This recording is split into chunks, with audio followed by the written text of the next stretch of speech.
December 19th, today on Your Morning Atlantic, the New Brunswick government's new homeless strategy looks to reduce the number of unhoused people in the province by 40%. Your top news headlines just ahead.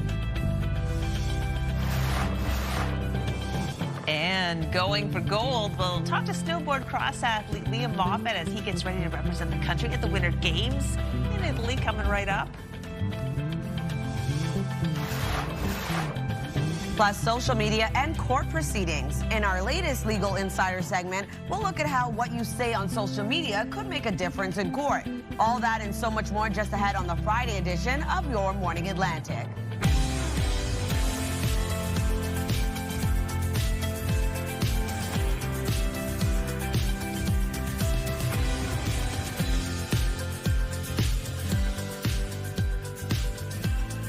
It's 6:01. It's Friday, December 19th, everybody. The countdown is on. Yep. You've got shopping to do. Wow, the days are beginning to dwindle for those opportunities. And I bet shops will be busy today because of the big storm coming up. People thinking there's going to be power outages. How are for example, in Nova Scotia, how are power outages? Are they ready? Well, Nova Scotia Power has opened an outage center to try to deal with the potential high winds, potential power outages that we could be seeing when this system rolls on through, because as Latavia was mentioning yesterday, it's going to be really windy, really rainy, and it's going to persist for quite a while. Yeah, weather is news and news is weather. Absolutely. Yeah. Just like Amanda said, wind gusts could get up to 110 kilometers per hour. Ooh. Even just within the Maritimes now, that has definitely increased. Wow. So something to keep in mind. Later this afternoon, that's when we're going to see that rainfall and strong wind gusts really begin to pick up across the region. Here's a live look at Truro early this morning. It's a dark start to the day. A warm start to the day, though, for much of Atlantic Canada. As of right now, it is 7 degrees in Fredericton as well as into Halifax, 3 degrees starting off your day in Sydney, with 4 in Charlottetown and 0 into St. John's, Newfoundland. Factor in that wind chill for Newfoundland and Labrador. It's going to feel a lot colder early this morning. Temperatures will continue to rise. The wind chill not really being a factor for the Maritimes this morning. A rainfall warning in effect for parts of New Brunswick and Nova Scotia. This is for Friday afternoon to this afternoon until Saturday, when we can see those rainfalls really beginning to pick up.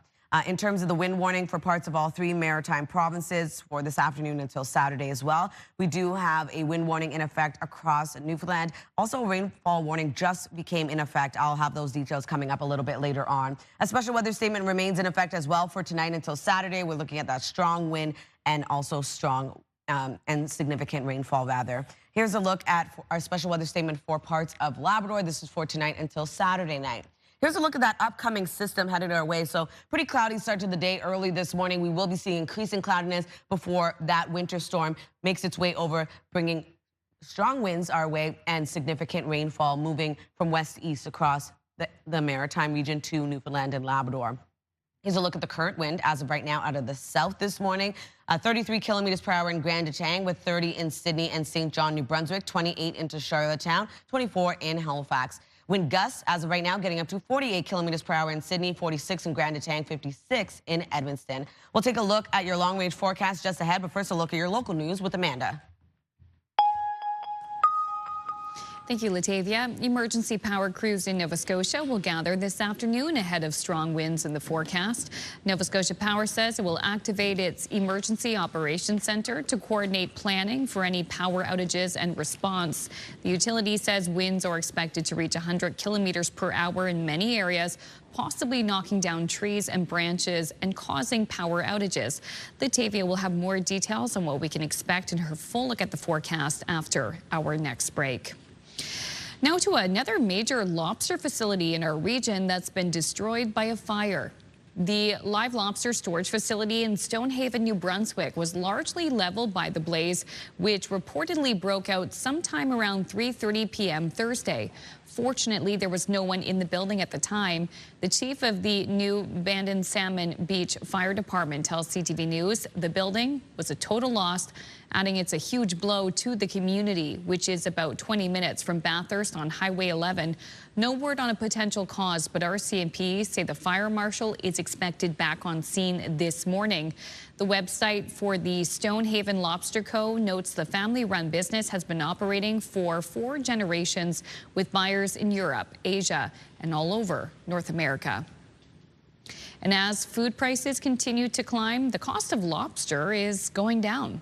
I've honestly have never seen it this low. It is pretty good today. I can't argue with that. It's awesome right now, but I can remember back when they were only $1 a pound, so that was a long time ago.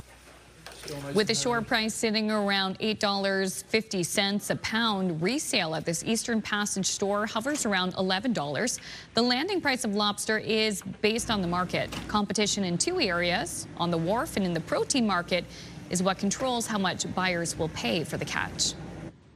New Brunswick has released a plan to cut homelessness by 40% in the next few years. The key component is bringing together a number of departments, including social development, health, justice, and public safety, as well as the Housing Corporation and local governments.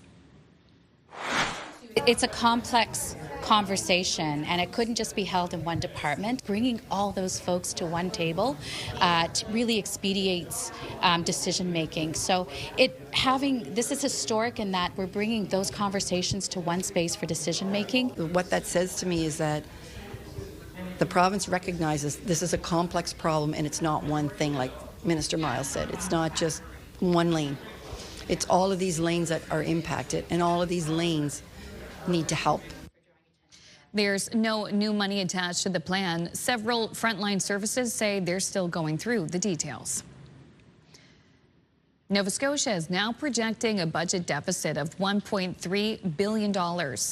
The finance minister says the larger deficit is the result of more healthcare spending, tax cuts, and the cost of fighting wildfires over the summer. Given the deficit and looking ahead to 2026, John Lohr says cuts are likely on the horizon. So we have put a hiring directive in place for civil service to make sure that when we fill positions, we are strategic about it. That will result in savings over time. And we can do this without impacting frontline workers. We're also looking at reducing grants and programs across government by 10%. We see GDP growth slowing down, and they're ignoring that and spending more. What we need is an economy that matches government, and we continue to increase the size of government while our economy suffers.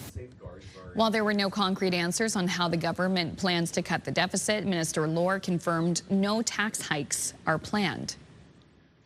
Finally, there was a significant drop overnight in prices at the pumps. Here's what you'll now be paying. In Nova Scotia, gas fell by 5.5 cents. The minimum price in the Halifax area now $1.26 a litre. And diesel dropped by 6.7 cents. The minimum price now $1.56. In Prince Edward Island, gas fell by 2.8 cents. The minimum price now $1.37. And diesel dropped by nearly 3 cents a litre. The minimum price now $1.68.2. And in New Brunswick, gas fell by nearly 4 cents a litre. The maximum price now $1.33.2. And diesel dropped by 6 cents. The maximum price now $1.72. These are prices we haven't seen in a while. Yeah, I'm here for Christmas, indeed. Yeah, well, in a time when everything is costing more, I mean, it's still very expensive to fill up a vehicle, but around this time of year, when we're spending so much and everything's so expensive, to see a drop like that is welcome by many. Yes, absolutely. I do apologize to my son. I bit his head off yesterday because I asked him to fill up the car with gas, and he didn't do it. Oh, really? So he was helping. Now I have to go say thank you. Exactly. It worked out in the end. Well, speaking of costs, this probably relates to our next story. New research shows that 20% of Canadians are currently struggling to afford groceries. That's not a surprise. Nearly 40% say they personally know someone facing food insecurity. So nearly 2.2 million Canadians are expected to rely on food banks this month, making the scale and urgency of the challenge facing food banks impossible to ignore. So the good news, according to the survey done by Next Door Canada and Angus Reid, 60% of Canadians plan to donate or have already donated to a local food bank in their community. So I just pulled this up to remind you that times are tough, and if you are able to support a food bank in your community, you will make a difference to someone who really relies on the services that they provide. No, that's a good point, especially for this time of year, right? Yeah, absolutely, yeah. Okay, we're going to take our first break. Coming up, I'll have your first look at your national and international news headlines on this Friday morning. And Latavia will have more details on the wet and windy weather, how long it's going to last for, all those warnings up on the screen, too. We say good morning to our viewers in the Hub City this morning. Traffic moving along smoothly on Main Street in downtown Moncton. The forecast with Latavia is up next.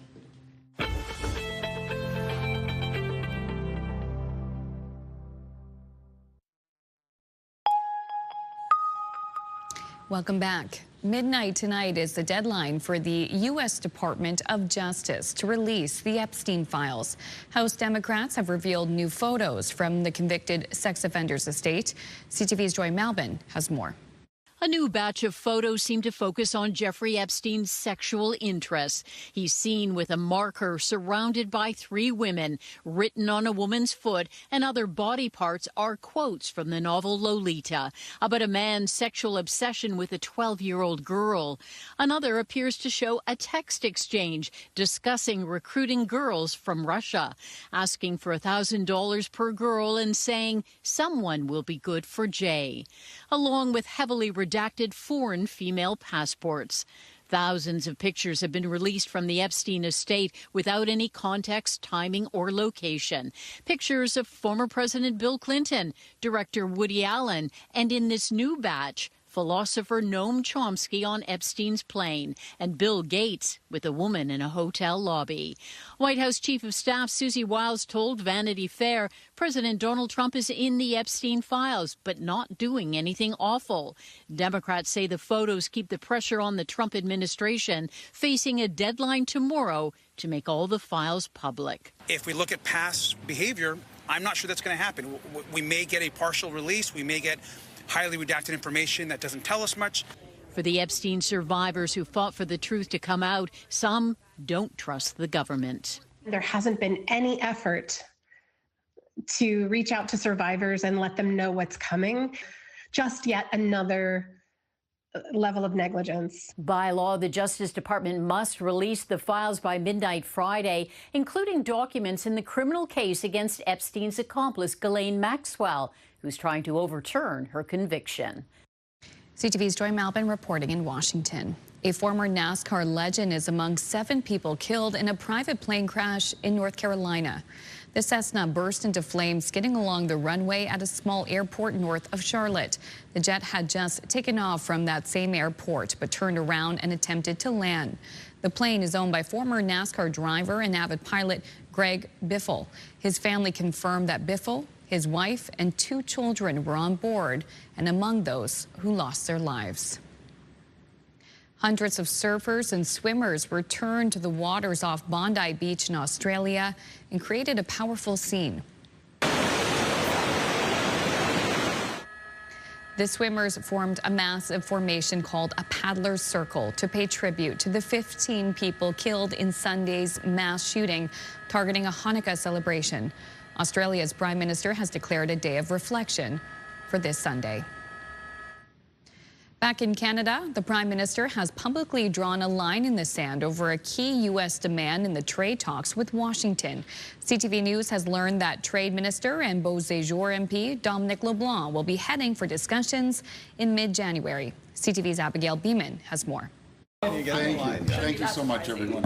Ontario and the federal government sign a deal to cut red tape for major projects, including the Ring of Fire. Today's agreement is the last step in our plan to get shovels in the ground this June. America's jobs and growth are at stake. Looks like the 2 leaders are still on different pages about the Ronald Reagan ad that angered the U.S. president. Watch the Prime Minister's face and judge for yourself. Well, number one, that was the best ad that's ever been run, 12.4 billion views. We wanted to bring it to the attention of the American people. Mark Carney said Canada was close to a deal on sectoral tariffs before the ad. My judgment is that that is now going to roll into the broader CUSMA negotiations. So we're unlikely, given the time horizons coming together, to have a sectoral agreement. Although, if the United States wants to come back on that in those areas, we're always ready there. Meanwhile, the United States Trade Representative told lawmakers what the U.S. wants resolved in order to extend CUSMA. Jameson Greer shared remarks from a closed-door meeting targeting a number of things, including Canada's Online Streaming Act and supply management policies that unfairly restrict market access for U.S. dairy products. We'll continue to protect supply management. Trade experts say it's good news for Canada that Greer's feedback showed many U.S. stakeholders are supportive of CUSMA. Sure, we can talk about tweaking on the margin, but ultimately the threats of blowing up the agreement writ large are not what U.S. businesses and U.S. companies want. CUSMA top of mind for premiers as well. The Prime Minister held a virtual meeting with them this afternoon. His office tells CTV News the focus was almost entirely on CUSMA and international trade. CTV's Abigail Beeman reporting in Ottawa. That is a look at your national and international news headlines. Now it's over to Latavia with the forecast. Welcome. It's time now is 6:18. We're going to take a look at our current temperatures with weather brought to you by the Atlantic Lottery mobile app. A much warmer start to the day, really, for much of Atlantic Canada. As of right now, 7 degrees heading outdoors in Fredericton, with 8 starting off your day in St. John, New Brunswick, 9 degrees in Yarmouth, with 7 in Halifax, 4 in both Sydney and Charlottetown, and 0 starting off your day in St. John's, Newfoundland.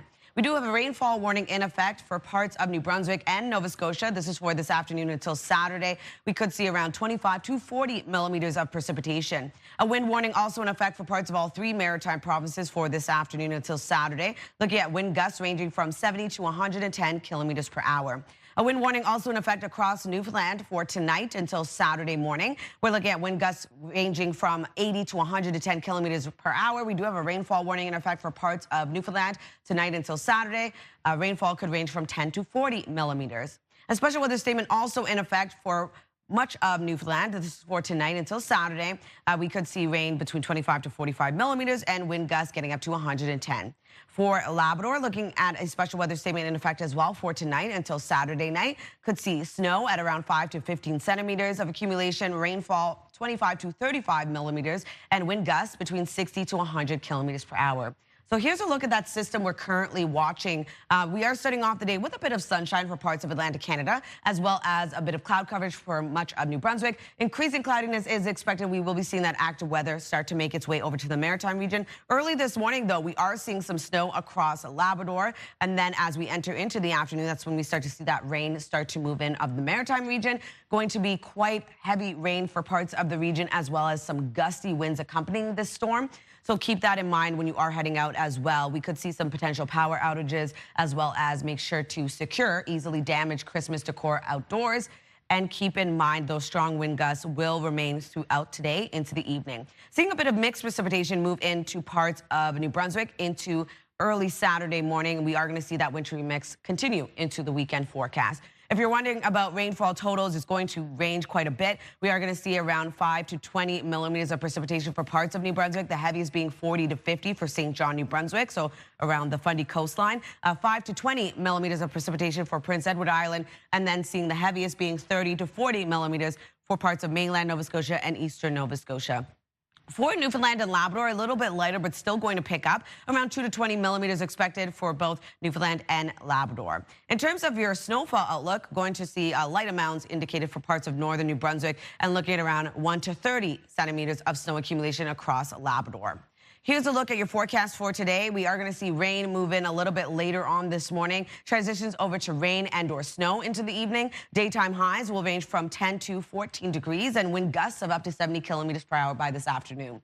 Daytime highs between 9 to 12 across Prince Edward Island, starting off with a chance of scattered showers. Will transition over to rain, at times heavy into the evening, with wind gusts also at 70 kilometers per hour. Cape Breton, eastern Nova Scotia, starting off with a chance of scattered showers. Will transition over to rain, at times heavy, and daytime highs will range from 9 to 14 degrees. For the rest of Nova Scotia, same thing applies. Into the afternoon, we'll start to see that rain move in, becomes a bit heavier into the evening with a risk of thunderstorms and wind gusts of up to 80. For Newfoundland and Labrador, we're going to see some mixed precipitation, snow and or rain across Labrador today with a high of 4 degrees. 7 degrees into St. John's, Newfoundland, starting off the day with sunshine, seeing drizzle into the evening. So for forecast into Saturday, temperatures will be cooling down a bit below the freezing mark for our daytime highs. We are going to see a bit of sunshine in the forecast, but also a wintry mix for parts of Atlantic Canada. And then into Saturday evening, we start to see that mixed precipitation for the most part clear out of the Maritime region. Still remaining a chance of flurries for parts of Cape Breton Island. Also seeing flurry activity for parts of Newfoundland and Labrador. Sunday's forecast, we have another low making its way over early Sunday morning. We will be seeing a chance of some flurry activity into northern New Brunswick, and then a wintry mix yet again for much of the Maritime region, extending into Newfoundland and Labrador as well. That's a look at your weather forecast. Stick with us. We'll be right back after this break.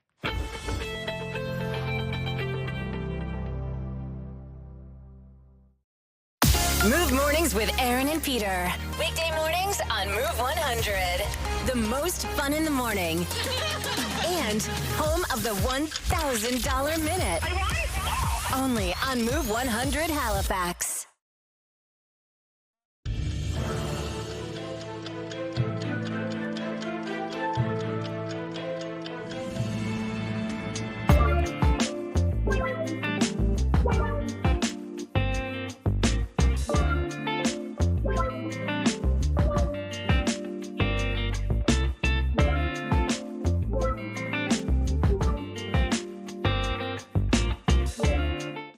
Welcome back. It's 6:26 and time to check in with our friends at TSN Sports Center for today's must-see moment.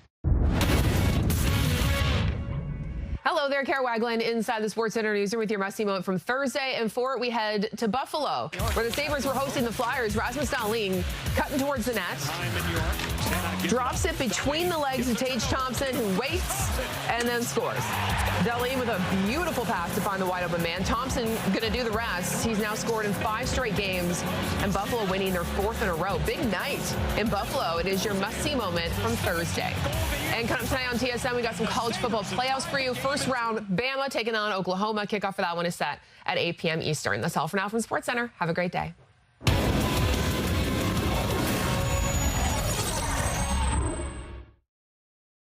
This TSN must-see moment brought to you by J.R. Rahe's Furniture and Appliances. Now to your business headlines from our colleagues at BNN.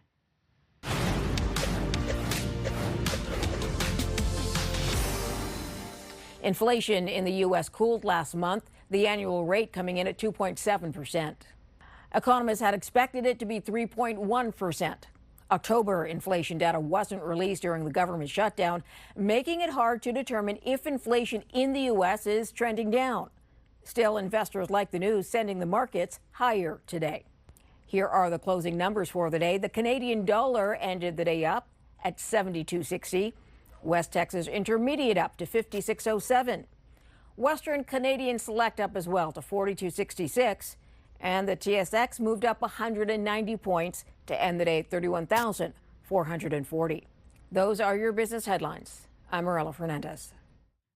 Taking a look at our 3-day forecast for this weekend on New Brunswick today, we'll see a high of 12 degrees. Rain will move in and will transition over to rain and or snow at times heavy into the evening. On Saturday, cooling down to -2 degrees. We do have snow expected for the northern region of the province, seeing sunshine for the rest. And then on Sunday, a high of 3 degrees, a chance of flurries and or showers across the province.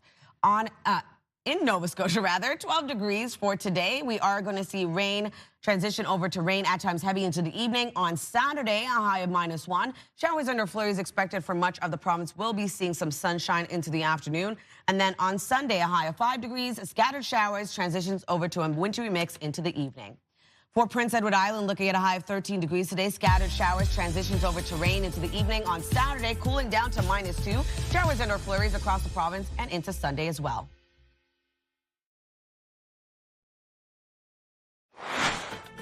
Just ahead in this half hour of the Move Morning Chat. Today, we're raising a glass to our favorite holiday drinks. Let us know about yours coming up on Your Morning Atlantic.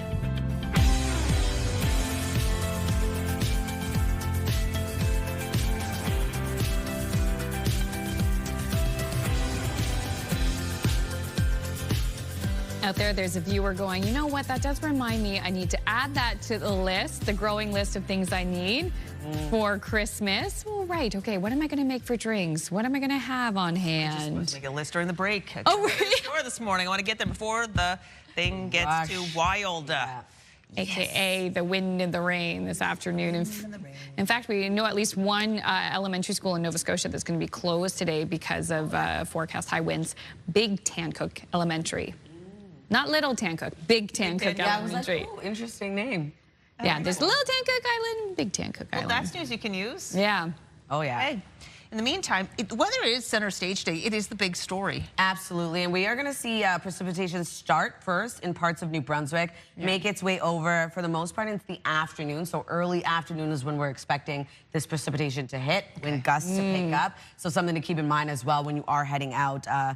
Some extra time on your commute, because we are going to see a bit of slick conditions as we see this rainfall, these temperatures warm up, and we start to see that ice and snow melt as well. So that was a look at McAdam early this morning, not really seeing any precipitation starting off your day. A little bit later this morning, we'll start to see that precipitation start to move in for parts of New Brunswick. A pretty warm start to the day for much of Atlantic Canada. As of right now, 7 degrees in Fredericton and in Halifax, starting off your day with 4 degrees in Charlottetown and in Sydney, minus 13 in Labrador City, and 0 into St. John's, Newfoundland. For the Maritime region, not really seeing the wind chill factor in as much, but for Newfoundland and Labrador, still going to feel colder than what you're seeing for our current temperatures. Here's a look at these special weather statements and watches and warnings in effect as of right now. We do have a rainfall warning in effect for parts of New Brunswick and Nova Scotia today, as well as a wind warning for parts of all 3 maritime provinces. Going to see that wind warning across Newfoundland as well for tonight, and a rainfall warning also in effect across parts of Newfoundland for tonight as well. A special weather statement also remains in effect across much of Newfoundland, as well as a flash freeze warning in effect for parts of Labrador, a rainfall warning as well. And we do have a special weather statement in effect for parts of Labrador, and a winter storm warning. I'll have updates on that coming up as well.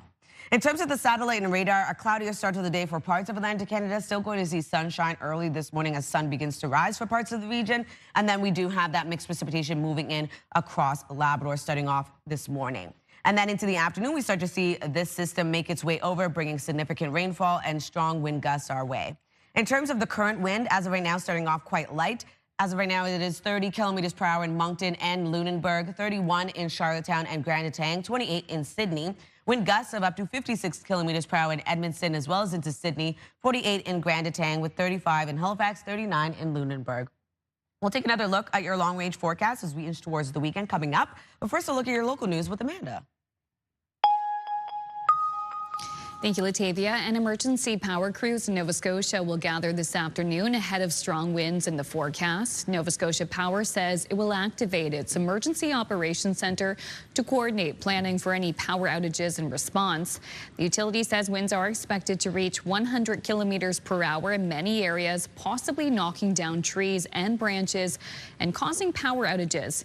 Meantime, on Nova Scotia's South Shore, Big Tancook Elementary School will be closed all day due to those expected high winds. Latavia will have more details in her full forecast after our next break. To other news of the morning, another major lobster facility in our region has been destroyed by fire. The live lobster storage facility in Stonehaven, New Brunswick was largely leveled by the blaze, which reportedly broke out sometime around 3:30 p.m. Thursday. Fortunately, there was no one in the building at the time. The local fire chief tells CTV News the building was a total loss, adding it is a huge blow to the community, which is about 20 minutes from Bathurst on Highway 11. There's no word on a potential cause, but RCMP say the fire marshal is expected back on scene this morning. The website for the Stonehaven Lobster Co. notes the family-run business has been operating for 4 generations with buyers in Europe, Asia, and all over North America. A significant drop in prices at the pumps overnight. In Nova Scotia, gas fell by 5.5 cents. The minimum price in the Halifax area, now $1.26 a liter. Diesel dropped by 6.7 cents. The minimum price, now $1.56. In Prince Edward Island, gas fell by 2.8 cents. The minimum price, now $1.37. And diesel dropped by nearly 3 cents a liter. The minimum price, now $1.68.2. And in New Brunswick, gas fell by nearly 4 cents. The maximum price, $1.33.2 a liter. And diesel dropped by 6 cents. The maximum price, $1.72. RCMP are investigating reports of shots fired in East Preston. The incident took place Thursday morning near the 1600 block of Highway 7. A portion of the road was closed for a time but later reopened. No reports of any injuries, but one person was taken into custody. In New Brunswick, a man is in custody after a bizarre incident yesterday afternoon at the Moncton Airport. Kodiak RCMP were called after a man was seen walking on a runway in a restricted area. A 27-year-old from Moncton was arrested without incident. Police say there was no threat to the public and no flights were impacted. The investigation is said to be ongoing. To health news now. All 3 maritime provinces are reporting the same thing. Influenza cases are rapidly rising earlier than in past years. We are seeing high levels of flu activity across all of our emergency departments. And so we've certainly activated our plans. Flu always moves from west to east, and so we're a little bit behind. But we are starting to see in the last couple of weeks a significant increase on influenza activity, which is 2 to 3 weeks earlier than we normally see. The Maritimes are seeing an increase in influenza infections among children. PEI is reporting its rates are highest among those 5 to 19, followed by those 0 to 4 years old. Experts say it's not too late to get the vaccine, even if it's not a perfect match. Meantime, everyone attending a Nova Scotia health facility right now is required to wear a mask to try and stop the spread of those respiratory illnesses. Finally, you could call it the latest chapter of a new library in Sydney. After years of debate, a decision has been made for replacement of the 60-plus-year-old McConnell Library. At a special meeting, council voted for a new waterfront library at the location of the former grounds of the Royal Cape Breton Yacht Club. The library would be on the ground floor with 138 apartments above. The taxes generated from the residential portion of the building will fund the long-term lease into the future for the library space. Officials say the deal would see the developer cover the construction costs up front with a plan to recoup the money over the next 20 years. Work is expected to start in the spring. So if you are in the Sydney area and you were wondering, okay, when is this library going to be replaced? When's that coming? This is now the plan. Looks great. Yeah, another reason to love Sydney. Yeah, the list is long and it's growing longer. It's true. I mean, if you're in that apartment building too, the books do. Downstairs. They have a little chute. You could just put it in and go right in. I got to call the designers and make sure they work that in. Wouldn't that be great? That would actually be on every floor. That would be pretty great. That would be awesome. With glass, you can watch the book go down all the way. It's very even satisfying. better. Yep. All right. For people who are deaf or hard of hearing, these AI glasses may be helpful. So the wearable device connects the user with a real-time speech-to-text app that captures live audio from a room or within a conversation, and then it transcribes it into text instantly.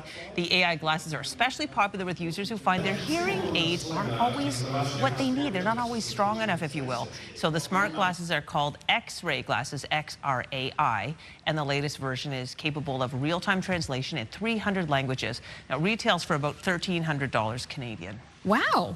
Honestly? But really cool. Yeah. I mean, that does actually sound like a reasonable price for all the things it can do. Absolutely. Yeah. I mean, for people in the deaf community, it would be helpful. But I think of somebody like my dad, whose hearing aids don't always work. And that would help him. Sometimes it's difficult for him to hear what people are saying. So it might be really useful. AI can be very useful.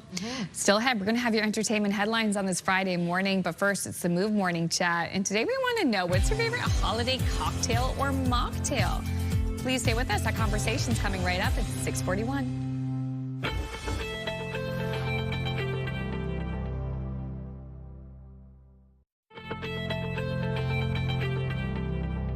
Good morning and welcome back. The time now is 6:44 on your Friday morning. It's pretty warm over in Antigonish early this morning at 6 degrees, but you can see here roads are wet. Keep that in mind when you are heading out. We are going to see this storm head our way into the afternoon for many areas across the region. It is a warm start to the day for many as of right now. 7 degrees as you head outdoors in Fredericton, 4 in Charlottetown and in Sydney, 7 degrees in Halifax.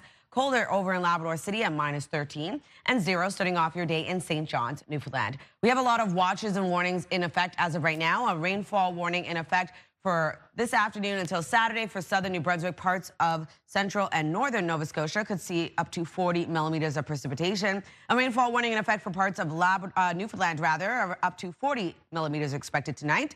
And then our wind warning in effect for parts of all 3 maritime provinces. Could see wind gusts ranging from 70 to 110 kilometers per hour. Also have a wind warning in effect across much of Newfoundland. Looking at for tonight, wind gusts of up to 110 kilometers per hour as well. A flash freeze warning in effect for parts of Labrador. This is for Saturday morning. We could see when the temperatures start to rapidly fall. We could see hazardous icy conditions, as well as a rainfall warning in effect. Could see rainfall up to 35 millimeters. And a winter storm warning also in effect for this evening until Saturday for parts of Labrador, looking at 15 to 30 centimeters of snow accumulation. We do also have a special weather statement in effect for much of Newfoundland and Labrador. So here's a look at our current forecast timeline. We are going to see a bit of sunshine early this morning for parts of Atlantic Canada. A mixed precipitation for much of Labrador, but mostly in the form of snow. And then into this afternoon, increasing cloudiness for the maritime region, starting to see that precipitation move in. It's going to be rain, at times heavy for parts of the region, and some gusty winds expected to accompany this storm.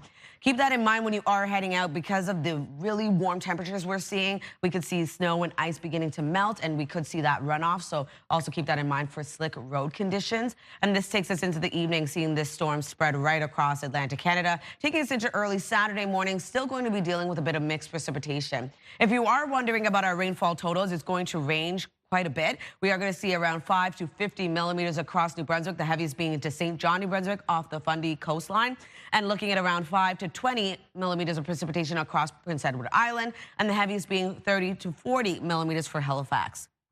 Over to our Newfoundland and Labrador, going to see around 2 to 20 millimeters of precipitation for both parts of those provinces. For our snowfall outlook, only going to see around 1 to 30 centimeters for Labrador. Everywhere else, trace amounts, if anything. Over to our forecast today for New Brunswick. Rain moves in a little bit later this morning. We'll transition over to rain, at times heavy or snow. And daytime highs will range from 11 to 14 degrees, wind gusts of up to 70. For Prince Edward Island, a chance of some scattered showers today. And then transitions over to rain, at times heavy into the evening, wind gusts of 70 as well. And for Cape Breton, eastern Nova Scotia, looking at chance of showers starting off the day. Transitions over to rain, at times heavy into the evening. Wind out of the southwest, 30 gusting to 50. For the rest of Nova Scotia, same thing applies. We're looking at rain moving in around this afternoon and transitions over to heavier rain into the evening. Wind gusts of 80. For Labrador City, looking at snow and or rain across the province today. A high of 4 degrees is your daytime high. 7 degrees for St. John's, Newfoundland, looking at a mix of sun and cloud throughout your day. Drizzle into the evening. Saturday's forecast, temperatures will be cooling down. We do have that mixed precipitation for both Newfoundland and Labrador, and then into Cape Breton Island early on Saturday as well. Then into Saturday evening, we'll start to see a bit of that snowfall moving back into northern New Brunswick early for Sunday, and that will continue into Sunday into the early morning, when we're going to see a bit of mixed precipitation for central and northern New Brunswick and parts of Cape Breton Island. That will continue into the afternoon for Sunday, seeing a wintry mix across the region. Temperatures still on the cooler side of things. That's a look at your weather forecast. We'll throw things over to the Move Morning Chat.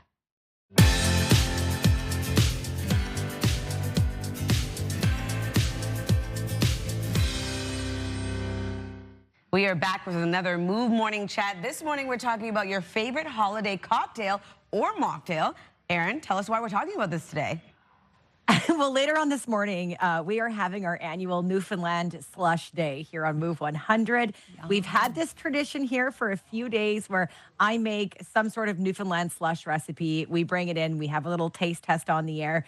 I mean, really, the good thing about Newfoundland slush, you can kind of do whatever, but the general recipe I follow is, you know, pineapple juice, there's some concentrated frozen orange juice or lemonade, a little bit of sugar, and I mean, I add a little bit of rum in there, and it is the best. We love it every single year. That is my go-to favorite holiday cocktail. I know Peter's got something different in mind, though. Yeah, I mean, I do like, and by the way, the slush could be done, I suppose, without the rum, and that would make it a mocktail. Yeah. But I do like the taste of particularly rum, so I enjoy that in the Newfoundland slush. But I also, if I had one cocktail that I probably enjoy over others, it's something that I call a rum Collins, which is Tom Collins. Basically, Tom Collins would be gin and club soda and simple syrup and lemon juice, but I substitute the gin for dark rum and turn it into a rum Collins. I love that. I like dark rum. I like with the dark rum, a dark and stormy. That's with the rum and the ginger beer, a little bit of lime. Best, yeah. Yeah, but that's not the one I'm going to say. Mine is the Noel 75, which is a take on the French 75. So if you don't, if you haven't had that before, it's like one of those champagne cocktails. You serve it in a fancy coupe if you have it, and it's simple syrup, but you put cinnamon sticks in the simple syrup, and to get the cinnamon flavor in there, and that's what makes it a Noel 75. So it's the simple syrup, gin, lemon juice, and Prosecco on the top, and it is delicious. But they do hit hard. You want to make sure you have a good hearty meal down before you start getting the French 75s. They're called the French 75 because that was a kind of weapon that the French military used, and they'll hit you that hard. Oh, okay. Yeah, makes sense. For me, around the holidays, I don't really have many cocktails, or maybe a mocktail. Maybe I'd make just like similar to a dark and stormy. Just have like ginger beer, add a little bit of lime in there and some syrup. But other than that, no, maybe Baileys. Oh, and yes. My mom loves Baileys, so like maybe I'll have a glass with her here and there. But in the coffee, Christmas morning, that's a tradition. Baileys on the coffee instead you have to have it in the coffee. Absolutely. Oh my gosh. Anything else you two want to add before we turn it over to our viewers? Well, let's just give it to them because, you know, we're always looking for great ideas. Yeah. Yeah, I Gotta know. take note. Well, I am going to be running across the parking lot to be sipping slush all morning. I wish. I don't think the boss would love it. No. Maybe after. After the show. We'll take it and go. All right. Well, now we are turning it over to the viewers. Let us know, what is your go-to holiday cocktail or mocktail? Share the recipe if you're so inclined. You can text us at 10400. We'll do a fun little roundup at the end of the show.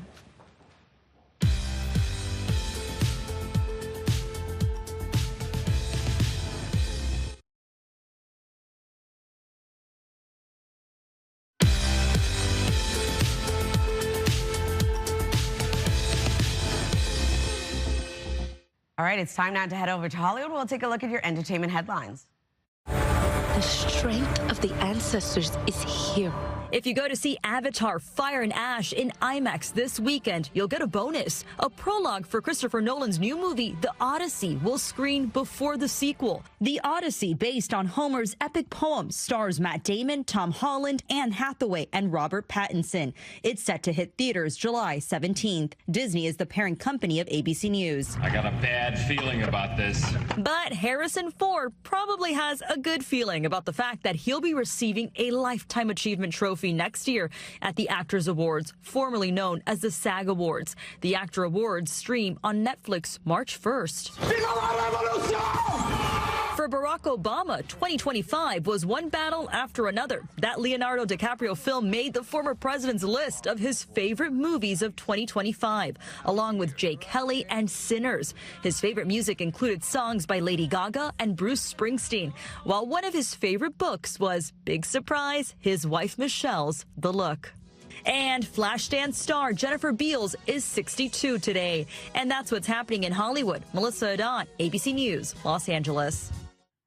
Take another look at our 3-day forecast. Today, definitely a warm day ahead, a high of 12 degrees across New Brunswick. We will be seeing rain move in a little bit later this morning, transitioning over to rain and or snow into the evening. Saturday, looking at snow, transitions over to a mix of sun and cloud for parts of the province, a high of -2, warming back up to 3 degrees on Sunday, a chance of showers and or flurries. For Nova Scotia, looking at rain this afternoon, a high of 12 degrees, transitions over to rain at times heavy, with a risk of thunderstorms on Saturday, cooling down to -1. We do have a chance of showers and or flurries, clearing for parts of the province, leaving a mix of sun and cloud. On Sunday, a high of 5 degrees, and looking at scattered showers, transitioning over to a wintry mix into the evening. Prince Edward Island, a high of 13 degrees. Scattered showers, transitions over to rain. On Saturday, mixed precipitation with a high of -2, 3 degrees. On Sunday, wintry mix yet again. It's Friday, December 19th. Today on Your Morning Atlantic, a spending situation. Nova Scotia's deficit balloons by tens of millions. Your top news headlines just ahead. And he's carving his way onto the world's biggest stage. Truro snowboarder Liam Moffat is Olympic bound. We'll sit down with him in 15 minutes on CTV's Your Morning Atlantic.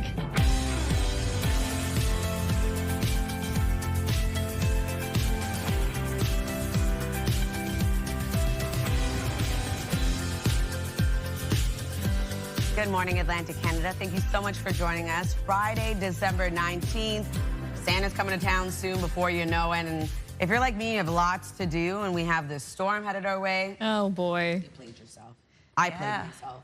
You know, we're having people over for dinner tonight. We're doing up a nice roast. Lovely. You know, like that, you know, the splurge, the holiday splurge. But my fear is if the power goes out, we need a backup. So I'm going to get spaghetti supplies on hand so we can have spaghetti on the Coleman stove by candlelight if that happens to be the case. Divine Actually, it sounds pretty good. Yeah, That sounds really good. I know that's the one thing we were talking about yesterday. Isn't that just the worst when you're preparing a meal and then you have the power go out? Gosh, we had that happen with the turkey one year for the holidays. That was pretty hard. And Latavia, you mentioned this yesterday, and it's such a good point. If you have the time this morning before you go to work, school, whatever errands you need to do, take any of those those outdoor decorations that could really go away in the wind. Put them aside. Like, just take that moment to do it, because it's nice and calm now, but this afternoon, by the time you get home from work or what have you, the giant would not be Santa. the case.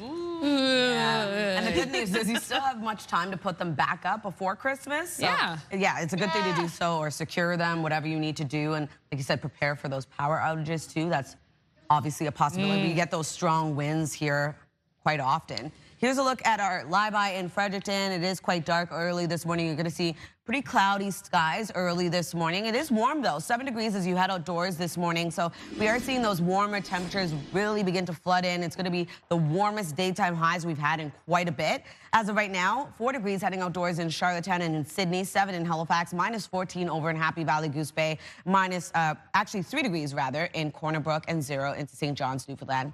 The wind chill will be a factor for both Newfoundland and Labrador today, going to feel a lot colder, so just keep that in mind when you are heading out.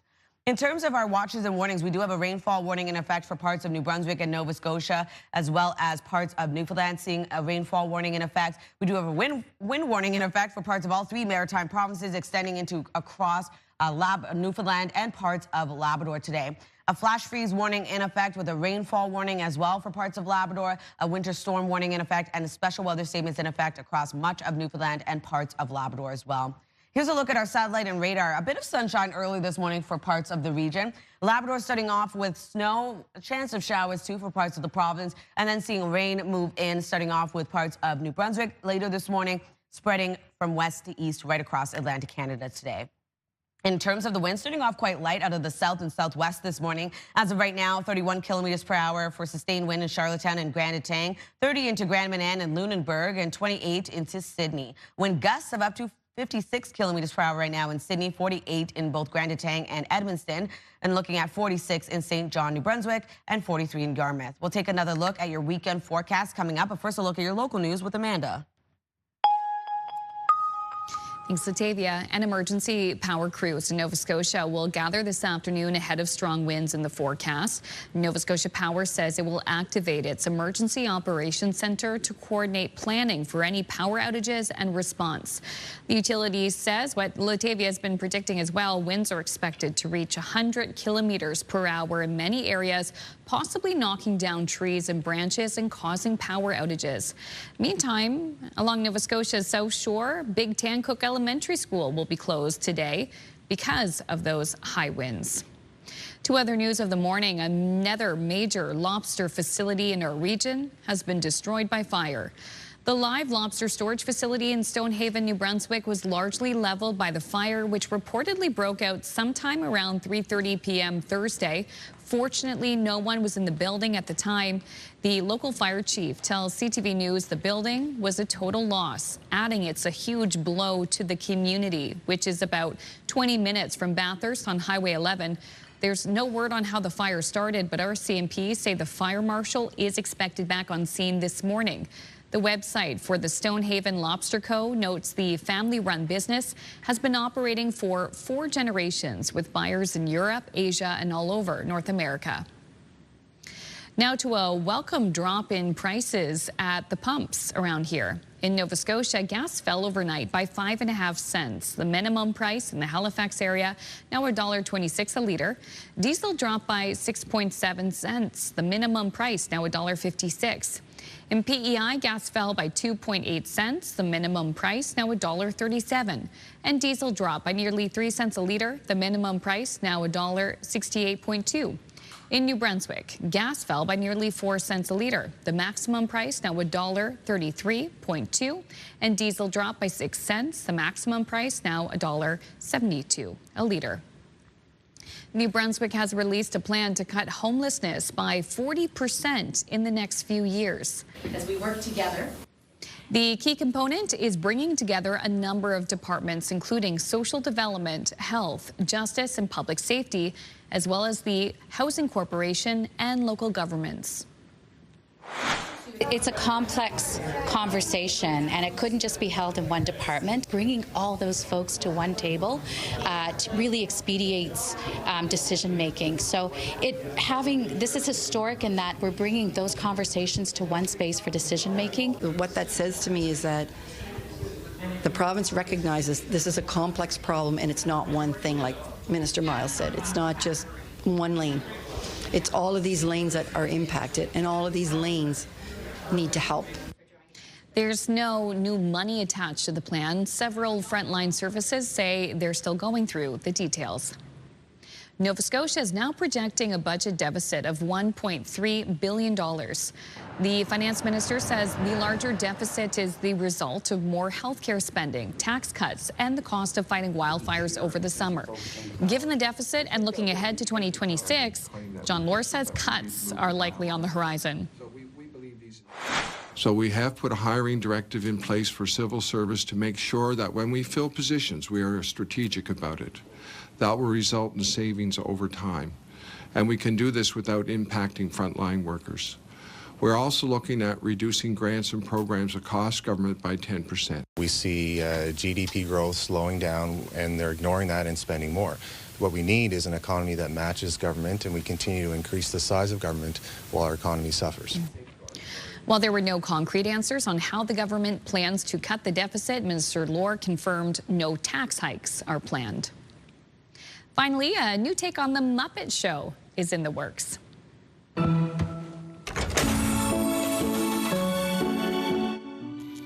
Disney has shared a trailer for a one-off special event dropping February 4th. That will coincide with the 50th anniversary of the debut of the original Muppet Show.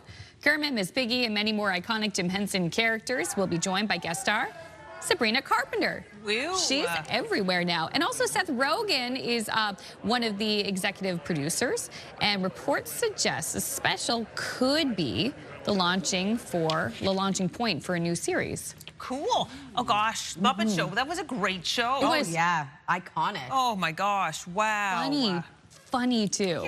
Yeah. Oh my gosh, so well done. Yeah. Right, well, we're bringing us back to science. We've been on a big archaeology kind of kick lately. Well, woolly mammoths died off tens of thousands of years ago, but some scientists are now trying to resurrect them thanks to a biotech firm that works to bring animals back from extinction. So here's how it's going to work. Researchers have carefully extracted genetic material from an ancient woolly mammoth that was found buried in southern Siberia. It died more than 40,000 years ago, but it was remarkably well preserved in the permafrost when scientists found it in 2010. So they've been able to extract the RNA, and then they inserted those genes into the DNA of the closest living relative, the Asian elephant. So they're going to try to recreate a mammoth of sorts with this. It's a bit of a long shot. At the very least, they're going to learn something from this recreated genetic animal. And they're hoping, honestly, they don't even know what made woolly mammoths woolly. So this is one of the mysteries they're going to try to unravel. Woolly though, and woolly. I've heard this tale before. Yes. Quite similar. Well, I'm glad InGen has moved away from using frogs for matching up the missing parts of the DNA. Is this a Jurassic Park? That is absolutely things did Jurassic not go well Park. when that happened. No. Yeah. Mr. DNA. I don't know, man. Locked in amber. Yeah. Michael Crichton was. It is the stuff of science apparently, fiction. right? Yeah. Wild. It is really cool. It's happening for real now. Yeah. And they spared no expense on this study too. Okay, that's it. I'm moving on. Good morning to our viewers in Yarmouth. The sun is just starting to come out. Latavia has a look at the wet and windy forecast up next.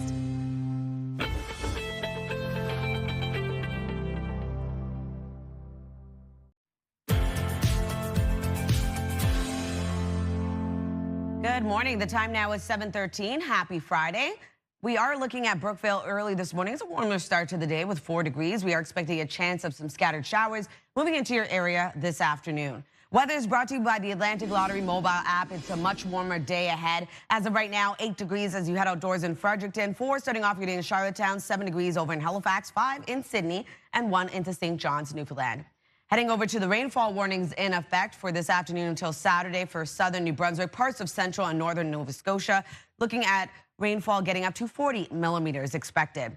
And then we do have a rainfall warning in effect for parts of Newfoundland. This is for tonight until Saturday. We could see around 10 to 40 millimeters of precipitation. A wind warning in effect for southern and south central New Brunswick, across Prince Edward Island and Nova Scotia. Wind gusts will range from 70 to 110 kilometers per hour starting off this afternoon.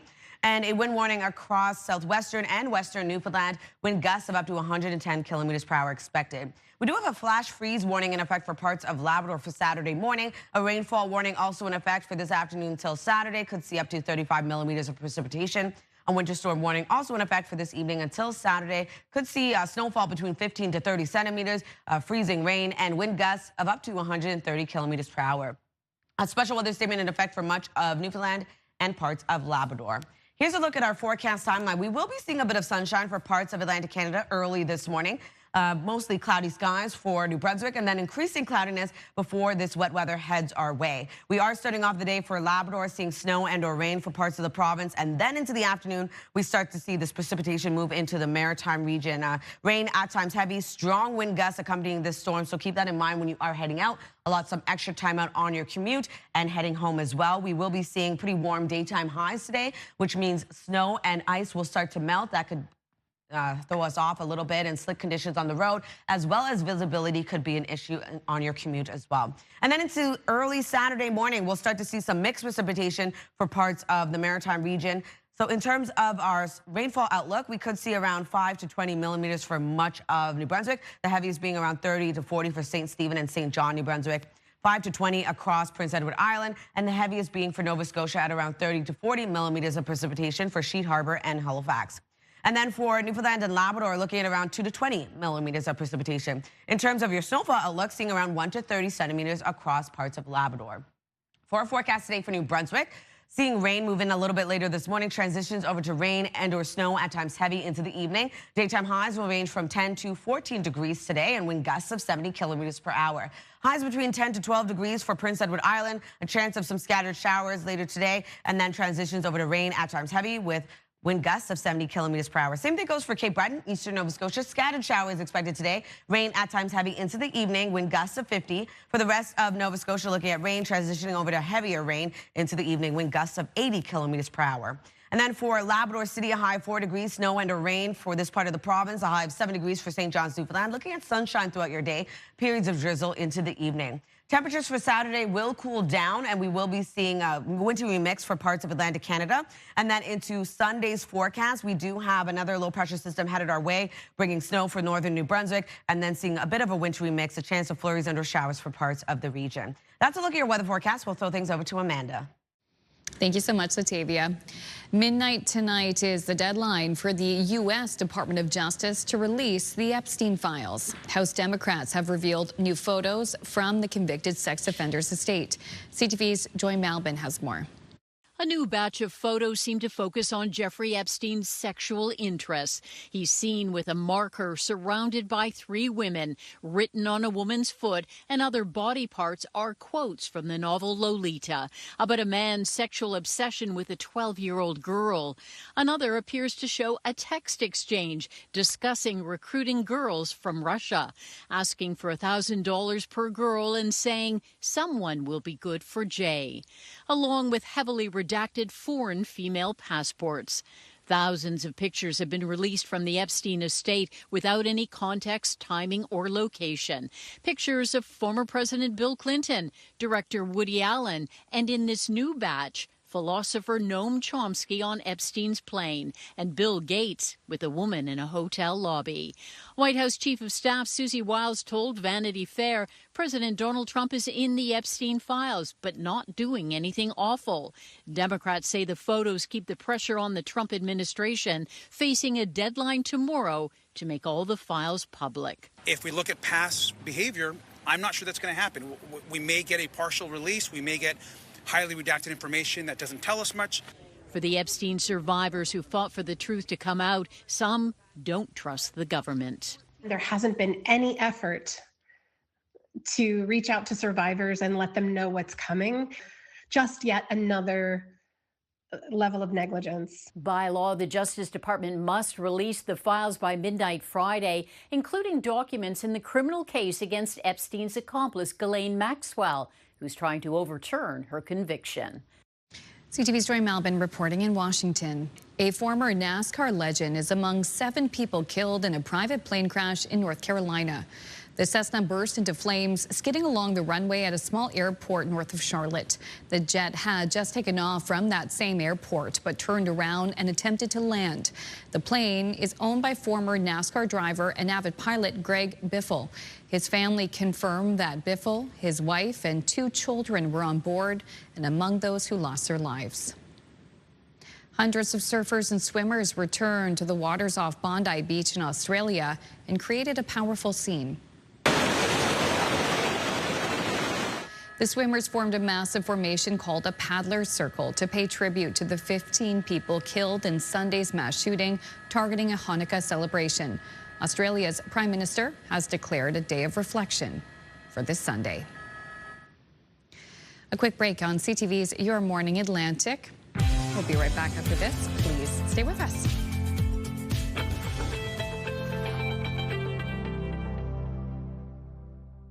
Welcome back at 7:23. Now, the Winter Olympics in Italy are less than 2 months away. Representing Team Canada in the snowbird cross event is Truro, Nova Scotia's Liam Moffat. It will be his second time wearing the maple leaf at the Winter Games, and we're very happy to welcome Liam in studio this morning to tell us all about his journey and the supports out there for young Olympic hopefuls. Well, good morning, Liam. Thanks for coming in. Yeah, thanks for having me. Congratulations. Thank you. Oh, my gosh, very few of us, not me, have worn the maple leaf for Canada. What the heck is that like? Yeah, having my first experience in 2022 was pretty amazing. It was not something that I really had in my sights moving into the games, but once it started getting closer and closer, the results started coming, and I realized that it was definitely within my reach, and I was lucky enough to qualify, and it was the most amazing experience ever.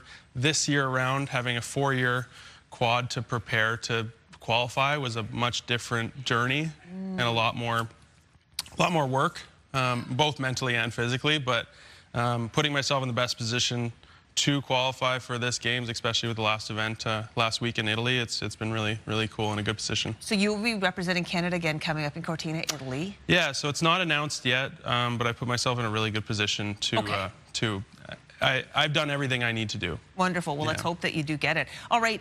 Now, we're going to talk about an opportunity for others. RBC has something called the Training Ground Program. Explain that for our viewers. Yeah, so I've been fortunate enough to be put on the RBC Olympian team and represent RBC at the Games. And for a following year after that, RBC Training Ground is a program that RBC runs that basically gives athletes a chance to show their athletic ability and perhaps make it so that their athletic ability might be more useful in a different sport. So they're looking for, sports like bobsled, rowing, cycling, sports that need an incredible amount of both skill and athletic ability. So what we're seeing here is footage from an example of an RBC training ground. So the athlete in any discipline can go and basically register and then be evaluated by, if you will, scouts. Yeah. So members of the NSOs, the national sport organizations of those sports,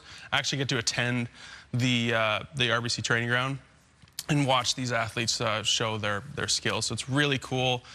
These athletes are just working as hard as they possibly can to show what they can do. What an incredible opportunity. All right, when are the next events in our region? So we have one on the 22nd of March in Fredericton, and then there's one here in Halifax on the 31st of March. All right, so you've got time to actually tune yourself up. Yeah, so you can apply for those, and those are the local qualifiers, so to speak. And if you do well at those, you get your spot at the national final. I got the chance to attend the national final and be there to cheer on some of the athletes, and it was a really, really amazing experience. All right, we got footage of you in action here. This looks fun. When you're out there, does it feel exhilarating? It's at this point now, at how long I've done it, it's still a lot of fun. Yeah. There's some courses that definitely get your heart rate going a little more than others.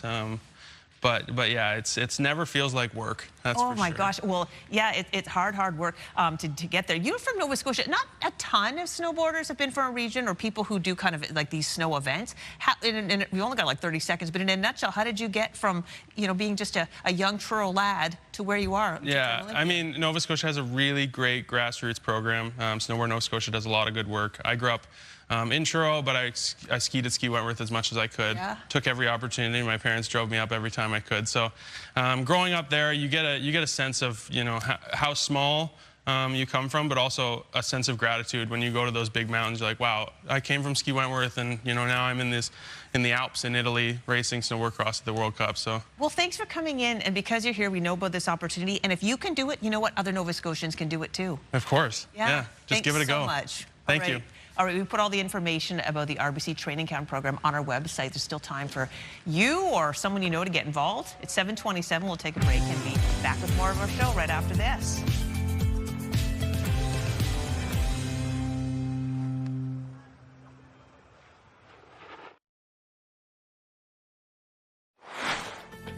Coming up in this half hour, the Legal Insider. Today, we're asking the folks at Mike Murphy Law Group about social media and how it can impact legal proceedings. Those details coming up in 15 minutes here on CTV's Your Morning Atlantic.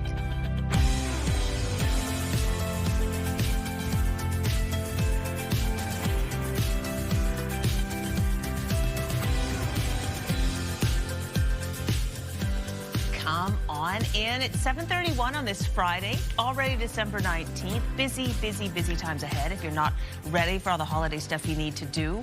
I know I'm not, so it's going to be, I've got to make a list and check it twice, make sure that, have you ever had that kind of panic feeling? It's Christmas Eve, the stores are closing, you're like, I don't have butter or whatever. And then you're like, great, everyone else was looking for butter. There's no butter here, and then you got to go to another store. Exactly. I hope that does not happen to any of you. Thank you. Yeah, me too. I'm shopping real late this year. Yeah. I've been later, though. I can't lie. Back in the day, yeah. You know what? If life gets in the way. But if you are going to run errands, probably stores and shops, they'll be busy this morning because people are trying to get ahead of the storm. Exactly. If you're able to do so, that's probably the best thing to do because, yes, we're not really seeing much precipitation in the Maritime region as of yet or Newfoundland. Here's a live look at Peggy's Cove. It is a warm start to the day, but a windy one at that. Keep that in mind. We're already seeing some breezy winds early this morning across parts of the region, and those winds will be picking up into the afternoon as well as that significant rainfall heading our way. A warm start to the day, though. 8 degrees in Fredericton as well as into Halifax. 4 degrees early this morning in Charlottetown. 5 in Sydney. 0 over in Gander. Taking a look now at that wind chill factoring in for parts of Newfoundland and Labrador. Going to feel a lot colder this morning. Temperatures are expected to rise a little bit later on as well. Here's a look at the rainfall warning in effect for parts of New Brunswick and Nova Scotia. We also have a rainfall warning in effect for parts of Newfoundland. Then that wind warning for parts of all 3 maritime provinces across Newfoundland as well for tonight. And then we do also have a flash freeze warning in effect for parts of Labrador, a rainfall warning as well as a winter storm warning. Special weather statements also in effect for parts of Newfoundland and Labrador today. Here's a look at the calm before the storm. For Labrador, though, already seeing snow and or rain for parts of that province. And then for the rest of Atlantic Canada, seeing precipitation start to move in a little bit later this morning, starting off in New Brunswick and spreading from west to east across Atlantic Canada today.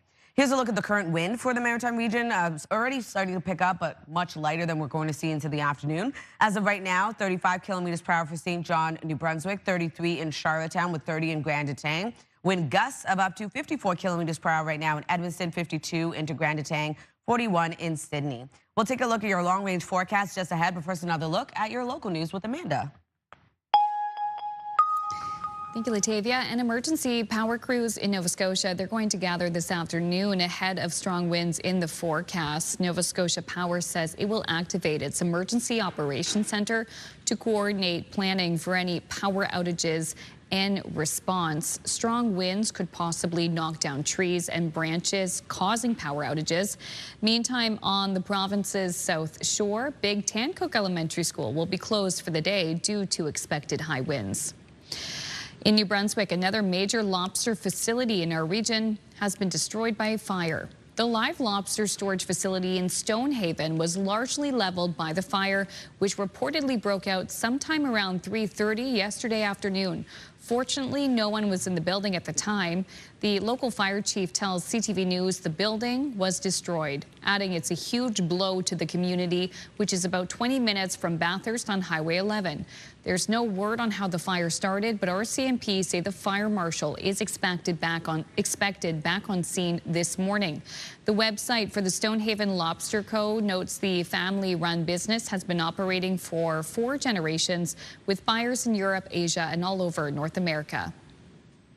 Food prices continue to climb, but the cost of lobster is dropping. I've honestly have never seen it this low. It is pretty good today. I can't argue with that. It's awesome right now, but I can remember back when they were only $1 a pound, so that was a long time ago. With a shore price sitting around $8.50 a pound, resale at this Eastern Passage store hovers around $11. The landing price of lobster is based on the market.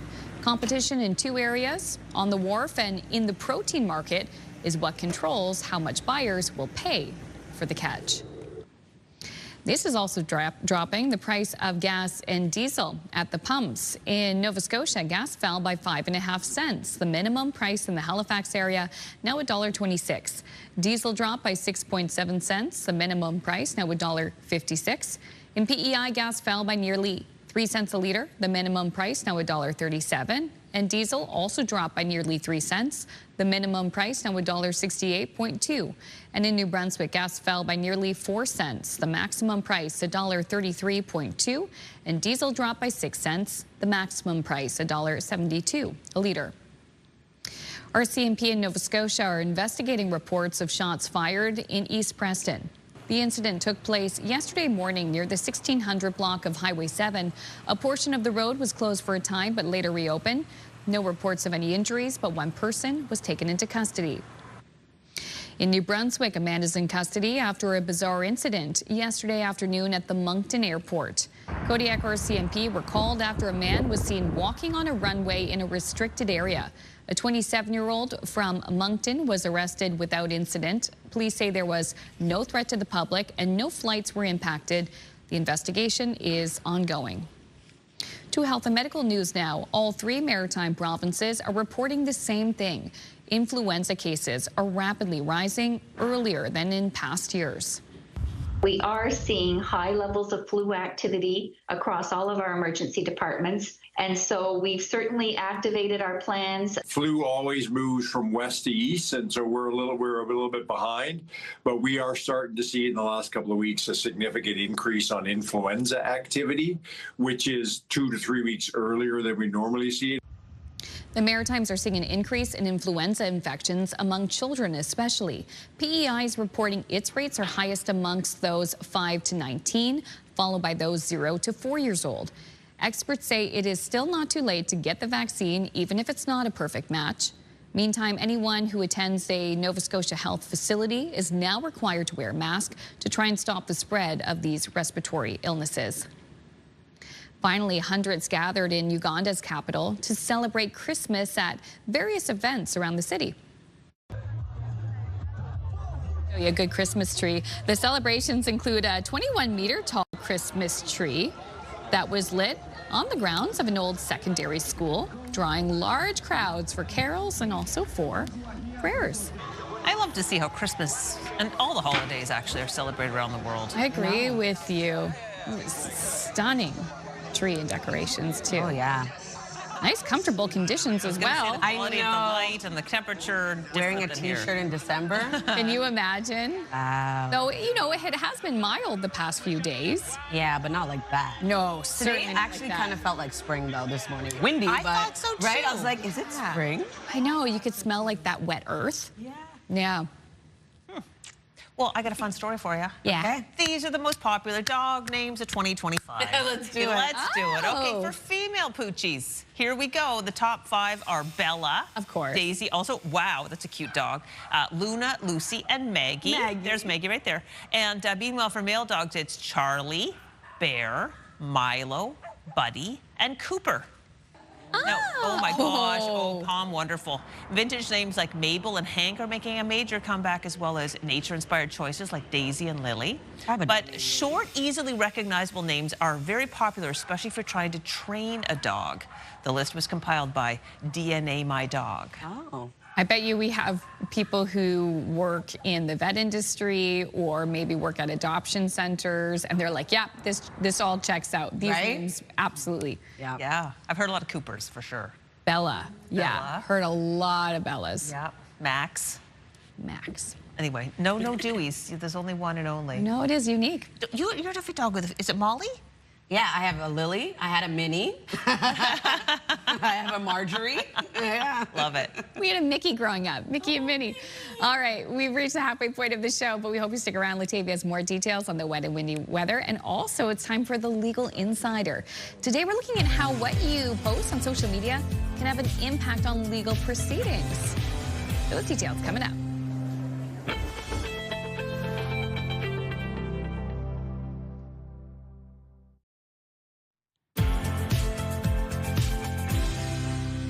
Happy Friday, Atlantic Canada. The time now is 7:43. A beautiful start to the day over in Port de Grave. We'll be seeing a mix of sun and cloud throughout your day today. Currently 1 degree in your area. So it is a much warmer start to the day for much of Atlantic Canada. Temperatures will continue to rise, double digits for some. We are currently starting off with 8 degrees heading outdoors in Fredericton, as well as into Halifax. 4 starting off your day in Charlottetown with 5 degrees in Sydney, -13 in Labrador City, and 1 degree into St. John's, Newfoundland. We do have a rainfall warning in effect for southern New Brunswick, parts of central and northern Nova Scotia for this afternoon until Saturday. Could see rainfall amounts between 25 to 40 millimeters. As well as a rainfall warning in effect for parts of Newfoundland for tonight, could get up to 40 millimeters of precipitation. A wind warning in effect for the southern and south central region of New Brunswick across Prince Edward Island and Nova Scotia for this afternoon. Wind gusts of up to 110 kilometers per hour is expected. And wind warning also in effect for southwestern and western Newfoundland. This is for around 80 to 110 kilometers per hour for tonight. We do have a flash freeze warning in effect for parts of Labrador. A rainfall warning as well. Could see up to 35 millimeters of precipitation. And a winter storm warning in effect this evening until Saturday. Could see around 15 to 30 centimeters of snow accumulation, freezing rain, and wind gusts up to 130 kilometers per hour. With that special weather statement in effect for much of Newfoundland and parts of Labrador as well. Here's a look at our forecast timeline. We are starting off the day with a mix of sun and cloud for parts of the region, for Cape Breton Island, parts of eastern Nova Scotia, and around Newfoundland. Seeing sunshine early this morning, then increasing cloudiness already starting for much of the maritime region. Mixed precipitation for parts of Labrador, and then this system makes its way over. Significant rain as well as some gusty winds expected across the maritime region, spreading from west to east right across Atlantic Canada today. Something to keep in mind when you are heading out. Slick conditions could be an issue of visibility as well. And we will be seeing those warm temperatures cause some runoff from snow and ice melting as well. If you're wondering about precipitation totals, looking at around 2 to 20 millimeters for much of New Brunswick, could see 40 to 50 for St. Stephen and St. John, New Brunswick. Around 5 to 20 for Prince Edward Island, and the heaviest being 30 to 40 millimeters of precipitation for Halifax and Sheet Harbor. And then for Newfoundland and Labrador, looking at around 2 to 20 millimeters of precipitation as well. For our snowfall outlook, the heaviest being 1 to 30 centimeters of accumulation for parts of Labrador. Here's a look at our forecast today for New Brunswick. Rain expected later this morning. Transitions over to rain and or snow into the evening. Could be heavy at times. And wind gusts of up to 70 kilometers per hour. Then Prince Edward Island seeing highs between 10 to 12 degrees today. Showers, chance of showers today, and then transitions over to rain into the evening. For Cape Breton, eastern Nova Scotia, scattered showers expected as well. Rain at times heavy into the evening with wind gusts of 50. For the rest of Nova Scotia, looking at highs between 12 to 14 degrees. Rain moves in this afternoon and then transitions over to heavier rain into the evening. Wind gusts of 80 kilometers per hour.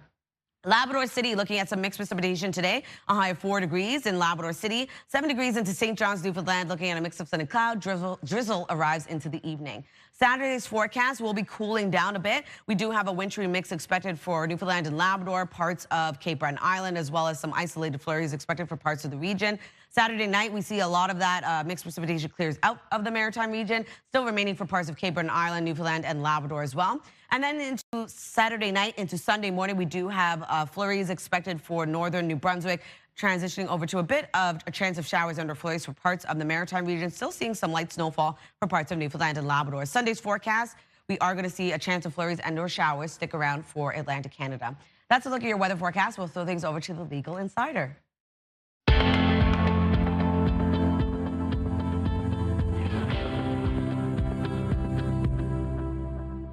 time for another edition of our popular Legal Insider segment. Today we're talking about social media and the law. Now, many of us have personal social media accounts like Instagram and Facebook, and some of us have work accounts where we post information about our jobs. But did you know that what you post on any kind of social media could get you in legal hot water? Here to explain is Aidan Murphy, managing partner at Mike Murphy Law Group. Good morning and welcome back, Aidan. Thank you, Crystal. So let's get into this. So if you post something on social media, you have to be careful because it might be used against you. Is that true? Yeah, I'm comfortable saying that it is rarely, if ever, advisable for somebody to post on social media about the subject matter of their court case.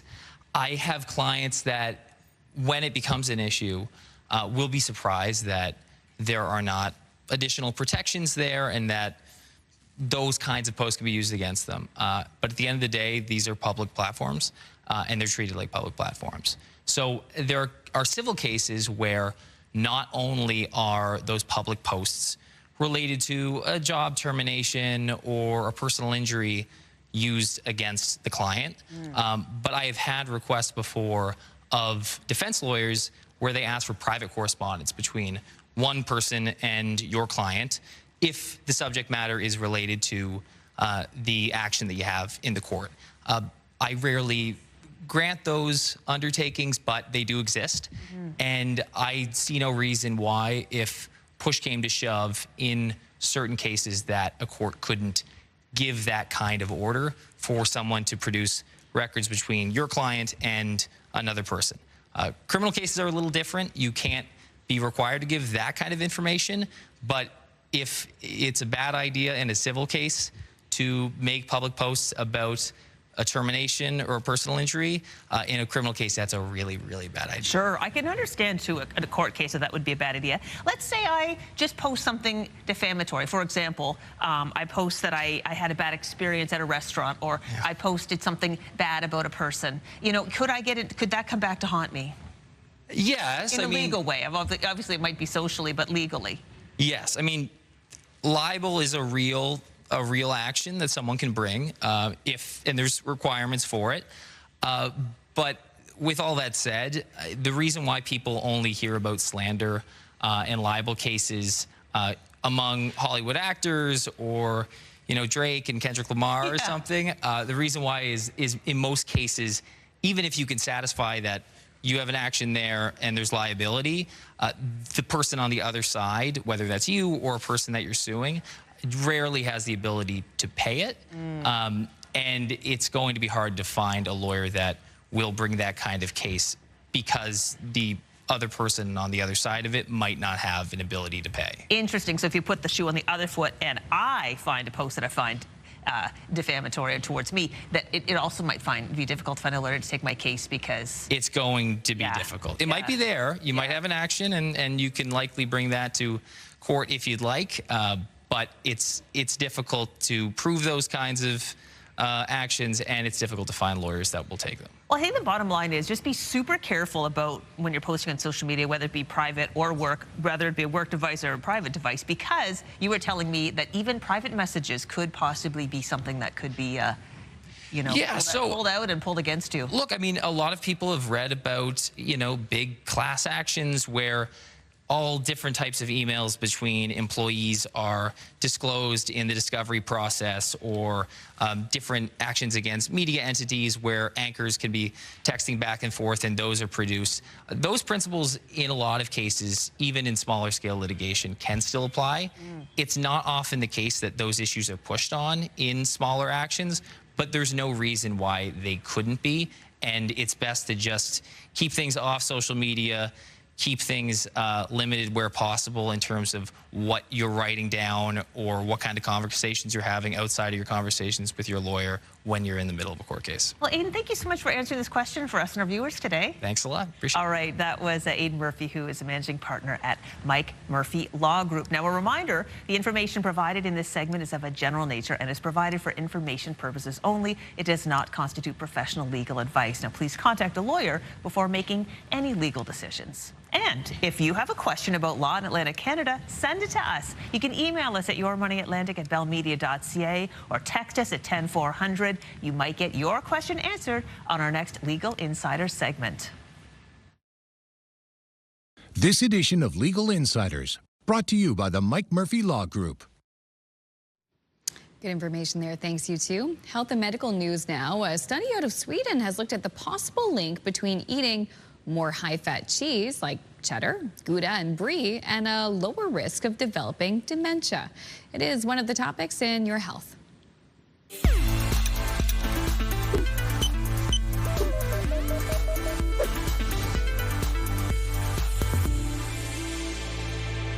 The Swedish study found that people who consumed 50 grams or more of high-fat cheese a day had a 13% lower risk of dementia than those who had less than 15 grams daily. Those who ate 20 grams or more of high-fat cream every day had a 16% lower risk of dementia than those who ate none. High-fat creams include whipping cream, double cream, and clotted cream. Researchers say while the study doesn't prove that consuming high-fat cheese and creams daily lowers the risk of dementia, it does show an association. The study was published in the medical journal Neurology. Your holiday sniffles could be caused by more than just the cold weather. Your Christmas tree may be the real culprit. Few people are truly allergic to pine trees, but your Christmas tree could be still triggering your symptoms.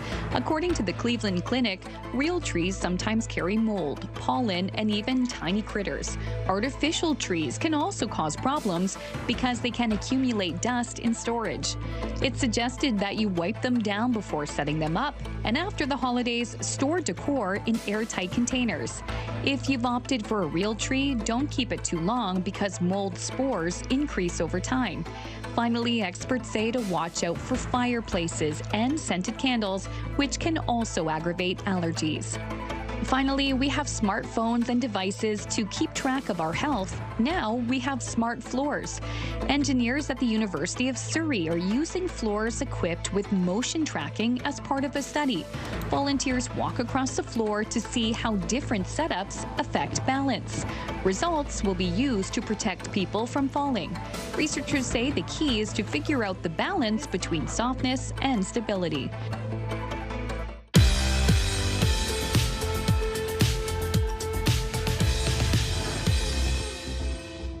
And now we'd like to introduce you to the Maritimers who are marking milestones today. It's a 50th anniversary for Arthur and Carol Wilson of North Tay, New Brunswick. Ooh, that was a different day than today weather-wise. Absolutely. Happy anniversary. Happy anniversary. 5 decades together. And it's a 73rd anniversary for Hollis and Grace White of Kennetcook, Nova Scotia. Still in love. Oh, more than 70 years later. Amazing. 73 years. Happy anniversary. And now we'd like to introduce you to the Maritimers who are marking milestones on Saturday. It is a 50th anniversary for Duncan and Maureen McIsaac of Riverview, New Brunswick. Wow, congrats to you too, and thank you both for your service. Thank you so much. And it's a 70th anniversary for Connie and Buddy Westhaver of Fox Point, Nova Scotia. Congrats to you two, 70 years married today. Incredible, what a milestone indeed. Well, to see your milestone again or to find out how to submit one, visit our website by scanning the QR code on your screen. And a reminder, milestones must be received 2 weeks in advance. Milestones, brought to you by the Berkeley Retirement Residences. Love this stage of life.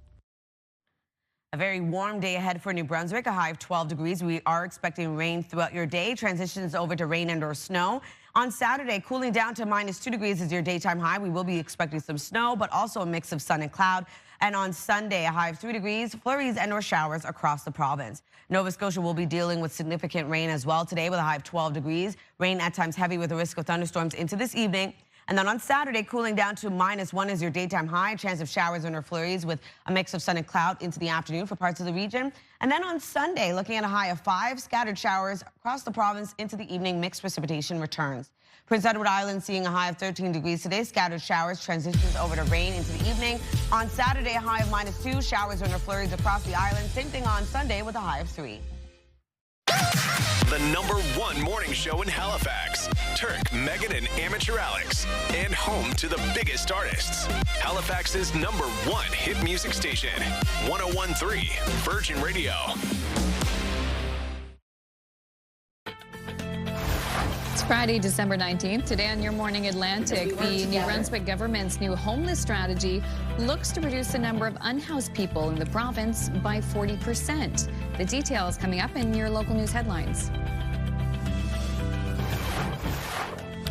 And our hostess with the mostest, Suzette Belliveau, is back in the YMA kitchen. She's using Chris Brothers products to make easy holiday appetizers that'll razzle-dazzle your guests. Look at those. We're going to do a little taste test later this half hour.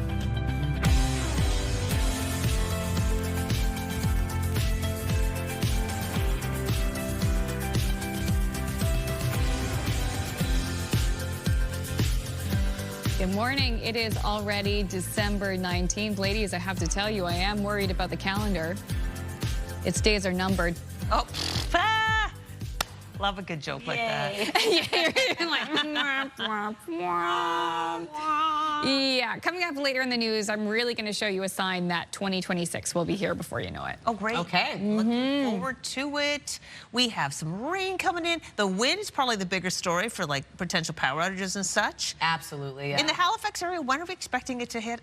It's supposed to be early this afternoon. Okay. So as of right now, our graphics are indicating around 12. Oh, very early this afternoon. But you know how that goes. Yeah, so really could impact the school pickup, evening commute too. Exactly, and as you know, water tends to pool on our roads often, and with that snow and ice melting mixed in with these really warm temperatures, we could have some runoff as well. So things to keep in mind when you're heading out on your commute, or if you're heading out in the afternoon or going home, right? I will say it will clean all that salt off the vehicles. I know. It's one my car wash yesterday. I thought, nope, Mother Nature's going to give me a jump start. Yeah, my car's quite covered as well. So, you know what? Early this morning, it's quite warm starting off the day, too, although a bit breezy starting off the day as well. We are going to see temperatures continue to rise, double digits for much of at least the maritime region today. Here's a live look at Ingonish. It's a bit of a bunch of deer. It's melting. Yeah, right? Is that deer having a snack? No. Oh, no, they're geese. It's hard to tell from far away. This is how you know I need my glasses during the They're excited, though, about the melting because they're getting a fresh bit of, you know, green stuff and whatnot. Yeah, leaving a fresh dusting of poop, too. Here's a look at our current temperatures. 8 degrees starting off your day in Fredericton, as well as into Yarmouth and Halifax. 4 degrees early this morning in Charlottetown, 5 in Sydney, -14 starting off your day in Happy Valley Goose Bay, -2 in St. Anthony, and 1 degree into St. John's, Newfoundland. Still seeing the wind chill factor in for parts of Newfoundland and Labrador, feeling a lot colder, but temperatures will rise over there as well today. Here's a look at your rainfall warning that is currently in effect for parts of New Brunswick and Nova Scotia. This is for this afternoon until Saturday. Also have a rainfall warning in effect for parts of Newfoundland for tonight. We do have wind warning in effect for parts of all 3 maritime provinces, extending across much of Newfoundland, with also a flash freeze warning in effect for parts of Labrador, rainfall warning, and a winter storm warning for parts of Labrador as well. We do have a special weather statement still remaining in effect for parts of Newfoundland and Labrador too. Here's a look at our satellite and radar. A bit of sunshine starting off the day for parts of Atlantic Canada. We are seeing snow and or rain across Labrador already early this morning. And then this system will make its way over, starting off in New Brunswick first, bringing significant rain and those strong gusty winds our way. In terms of the wind for the maritime region, as of right now, a bit breezy, but not too bad. Starting off your day, 33 kilometers per hour in Edmundston and in Charlottetown, 30 in Grand Etang, 28 in Canso and Sydney. Wind gusts of up to 52 kilometers per hour right now in Edmundston and in Grand Etang, 41 in Sydney, 39 into North Cape, 46 in St. John, New Brunswick. We'll take another look at your long-range forecast just ahead, but first another look at your local news with Amanda. An emergency power crews in Nova Scotia will gather this afternoon ahead of strong winds in the forecast. Nova Scotia Power says it will activate its Emergency Operations Centre to coordinate planning for any power outages and response. The utility says winds are expected to reach 100 kilometers per hour in many areas, possibly knocking down trees and branches and causing power outages. Meantime, Nova Scotia's South Shore, Big Tancook Elementary School will be closed all day today due to those expected high winds. In New Brunswick, another major lobster facility has been destroyed by fire. The live lobster storage facility in Stonehaven was largely leveled by the blaze, which reportedly broke out sometime around 3:30 yesterday afternoon. No one was in the building at the time. The local fire chief tells CTV the building was destroyed, adding it is a huge blow to the community, which is about 20 minutes from Bathurst on Highway 11. No word on how the fire started, but RCMP say the fire marshal is expected back on scene this morning. The website for the Stonehaven Lobster Company notes the family-run business has been operating for 4 generations with buyers in Europe, Asia, and all over North America. There was a significant drop in prices at the pumps overnight. Beginning with Nova Scotia, gas fell by 5.5 cents. The minimum price in the Halifax area now $1.26 a litre. Diesel dropped by 6.7 cents. The minimum price now $1.56. In PEI, gas fell by 2.8 cents. The minimum price now $1.37. And diesel dropped by nearly 3 cents a litre. The minimum price now $1.68.2. And in New Brunswick, gas fell by nearly 4 cents. The maximum price now $1.33.2 a litre. And diesel dropped by 6 cents. The maximum price $1.72. New Brunswick has released a plan to cut homelessness by 40% in the next few years. The key component is bringing together a number of departments, including social development, health, justice, and public safety, as well as the Housing Corporation and local governments. It's a complex conversation, and it couldn't just be held in one department. Bringing all those folks to one table really expedites decision-making. So this is historic in that we're bringing those conversations to one space for decision-making. What that says to me is that the province recognizes this is a complex problem, and it's not one thing, like Minister Miles said. It's not just one lane. It's all of these lanes that are impacted, and all of these lanes need to help. There's no new money attached to the plan. Several frontline services say they're still going through the details. Nova Scotia is now projecting a budget deficit of $1.3 billion. The finance minister says the larger deficit is a result of more healthcare spending, tax cuts, and the cost of fighting wildfires over the summer. Given the deficit and looking ahead to 2026, John Lohr says cuts are likely on the horizon. So we have put a hiring directive in place for civil service to make sure that when we fill positions, we are strategic about it. That will result in savings over time. And we can do this without impacting frontline workers. We're also looking at reducing grants and programs across government by 10%. We see GDP growth slowing down, and they're ignoring that and spending more. What we need is an economy that matches government, and we continue to increase the size of government while our economy suffers. Well, there were no concrete answers on how the government plans to cut the deficit. Minister Lohr confirmed no tax hikes are planned. Finally, this is literally a sign of the times. We're inviting the whole world to come to Times Square on New Year's Eve to help us drop the ball and welcome 2026. Yeah, planning for New Year's Eve is well underway at New York's Times Square, and with just 12 days to go before the ball drop, the numbers 2026 were presented during a ceremony in Times Square Plaza. The numbers are each 7 feet high and will use a total of nearly 5,300 Waterford crystals and almost 600 LED bulbs. Okay, and they always have the crystals. The Waterford crystals in this case, that's from Ireland.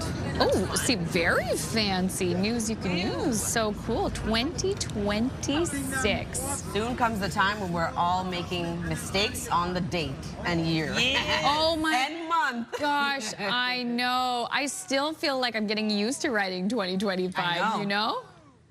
2020. Woo! There it goes. Yay, new year. Light bright. Very exciting. Wow. Get rid of that 5 soon before you know it. Oh, yeah. Oh, right. Okay, in case you're headed to the nation's capital in the new year, you might want to pack your skates if you like to skate. Crews are out flooding the Rideau Canal Skateway as we speak. They shared this social media video with us. Now, the area is a little bit mild. It has been a little bit mild this week due to the weather system that's impacting us as well, but they're going to get right back to spraying it down next week because it's supposed to chill down again. The National Capital Commission wants people to stay off the ice until it officially opens for their own safety, and that they're expecting, if all goes well, January 11th. But of course, you know, watch the conditions. If you're headed to Ottawa, A, dress warmly because that is one of the coldest places in the time. And B, yeah, I'd love to skate along the canal. That's an old-fashioned kind of thing to do. That's cool. Absolutely. Yeah. Gosh, I did it once years ago. Did you? Little kid. Never done it, but people like they use it as a way to commute. Yeah, which is unbelievable. Yeah, they skate to work. Wow. I know. Imagine. There's nothing like skating outside. We're so lucky. I mean, we don't have the Rideau Canal, but we're so lucky to have different outdoor skating rinks in the region that are free to the public. For sure. And of course, sometimes the lakes and waterways freeze over. So last season was a great time for that. I guess this year, earlier this year, we're going to be doing that a lot too. Last year, this year. All right, still ahead this half hour, we're going to head over to the kitchen to see what Suzette is whipping up with our partners at Chris Brothers. And also, too, Latavia will have the latest look at the wet and windy Friday forecast. And is it Sunday? Just winter arrives, isn't it? Yes. Wow. Forecast is up next.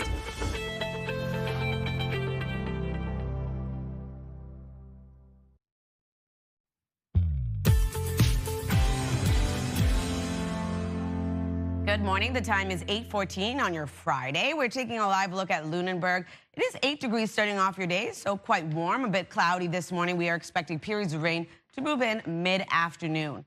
We are going to see that wet weather really track right across the region today, something to keep in mind when you are heading out. With weather brought to you by the Atlantic Lottery mobile app. Quite warm early this morning. 8 degrees in Fredericton and in Halifax. 4 degrees starting off your day in Charlottetown. 5 degrees in Sydney. -13 in Labrador City. And 1 degree into St. John's, Newfoundland. A rainfall warning in effect for this afternoon until Saturday for southern New Brunswick, parts of central and northern Nova Scotia. Looking at up to 40 millimeters of precipitation expected. A rainfall warning in effect for parts of Newfoundland tonight until Saturday as well. Could see up to 40 millimeters. And then for that wind warning in effect for this afternoon until Saturday for southern and south central New Brunswick across Prince Edward Island and Nova Scotia. Wind gusts could range from 70 to 110 kilometers per hour. A wind warning also in effect across Newfoundland. Could see 80 to 110 kilometers per hour. And then we have a flash freeze warning for Saturday morning for parts of Labrador. A rainfall warning as well. Could see up to 35 millimeters of precipitation. A winter storm warning for this evening. And also special weather statements in effect for Newfoundland and parts of Labrador. Here's a look at our current forecast timeline. Seeing a bit of sunshine early this morning for parts of eastern Nova Scotia, Cape Breton Island, and across much of Newfoundland. We do have mixed precipitation as well for Labrador, seeing snow and rain this morning. And then the rest of the system making its way over, starting off in New Brunswick first, and then making its way right across, moving east this afternoon. So significant rainfall, gusty winds as well expected. And with these warmer daytime highs, we could see that melting of the snow and ice. So keep that in mind as well. Visibility could be an issue. And with those strong winds, make sure to secure your outdoor Christmas decorations and be prepared for a possible power outage in your area. For early Saturday morning into Sunday and late Saturday, early Saturday, I should say, we are going to get a wintry mix yet again. Now we're going to take a look at our precipitation totals. The heaviest being 40 to 50 millimeters for St. John, New Brunswick, 5 to 20 across Prince Edward Island, and 30 to 40 for Halifax and Sheet Harbor. And then looking at around 2 to 20 millimeters for both Newfoundland and Labrador.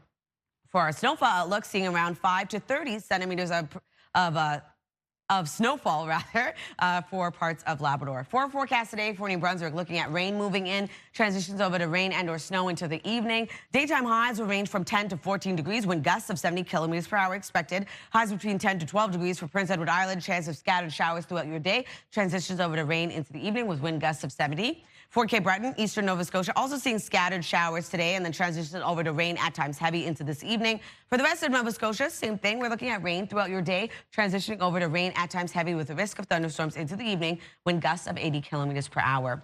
And then for Labrador City, mixed precipitation expected with a high of 4 degrees, 7 degrees into St. John's, Newfoundland. Sunshine today, a chance of drizzle into the evening. Saturday's forecast, temperatures will cool down. We are still dealing with a chance of showers and or flurries for the Maritime region, also into Newfoundland and Labrador. Showers and flurries clear out of the Maritime region for the most part, still lingering in Cape Breton Island into Saturday night. And then into early Sunday morning, seeing snow move in for northern New Brunswick, seeing a wintry mix yet again with temperatures warming back up for much of the region on Sunday. So that's a look at your weather forecast. And now we'll throw things over to Amanda.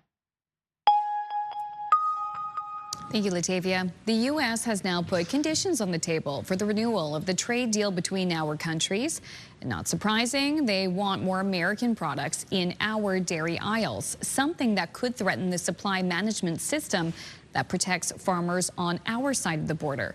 CTV's Avery McRae has details and reaction. To ensure long-term certainty of the Canada-U.S.-Mexico trade agreement, the United States is calling for sweeping changes within the dairy market. The United States has been asking for a number of things from Canada's dairy industry for a long time. Among the requests from U.S. trade officials is expanding access into the Canadian dairy market.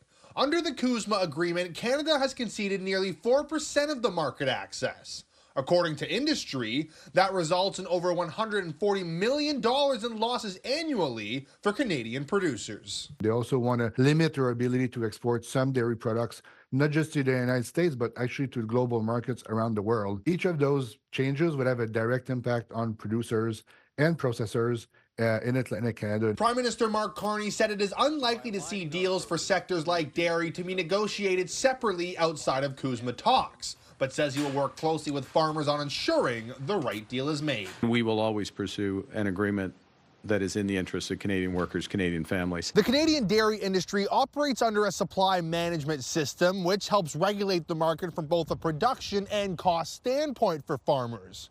U.S. officials argue that this unfairly restricts market access for American products. While dairy producers argue they would lose money under the U.S. demands, Sylvain Charlebois questions why Ottawa should further compensate a sector that has increased production in the last 5 years. The reality is that trade deals don't necessarily impact supply management and the quota system because they recalibrate quotas. Many farmers have become richer than when the first trade deal with the U.S. was ratified under Trump. The dairy farmers of New Brunswick declined an interview on the topic, while the Nova Scotia and Prince Edward Island dairy farming boards did not respond to CTV by airtime. Avery McRae, CTV News, St. John. Thank you so much, Avery. A quick break. When we return, we'll head over to the Your Morning Atlantic kitchen with Suzette and our partner, Chris Brothers. That's coming up.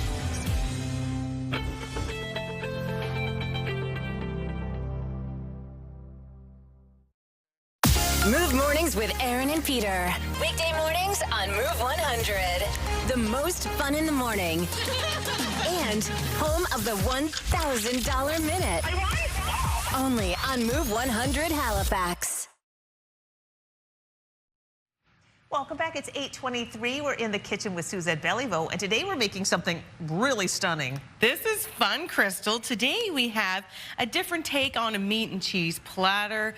We're calling them Chris Brothers Christmas trees. I love it. And it's just a way to really add some height and elevate your spread. If you're having people over during the holidays, Christmas, New Year's, it's fun and people go, you know, it's a talk about piece. Oh, it is. It's like what do they call this? Like a centerpiece. Yeah, it's a centerpiece, yeah. An edible centerpiece. Okay. It is so fun. It's colorful, and it really, gets people talking, you know. So I have 2 fully built, and there's different sizes you can get. You can get the foam at craft stores. Yeah.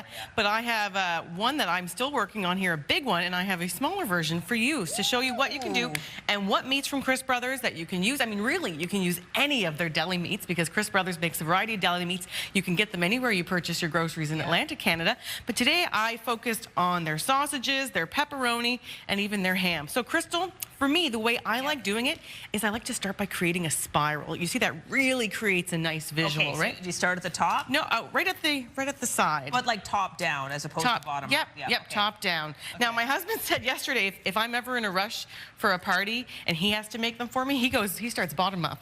Oh, okay. I go top down. I'm top down. Hey, so just like that and go around, yeah. Well, this is fun. So I have some of the Polish sausage here, and I'm just going to, as an example, Polish sausage. You just take it, and then you just keep spinning it around and around and around with some toothpicks, lots of toothpicks. You know what, this would be great. Well, if you really were careful with the toothpicks, but like kids could do this with you. Kids could do this with you. It's a great activity, and it just looks so good.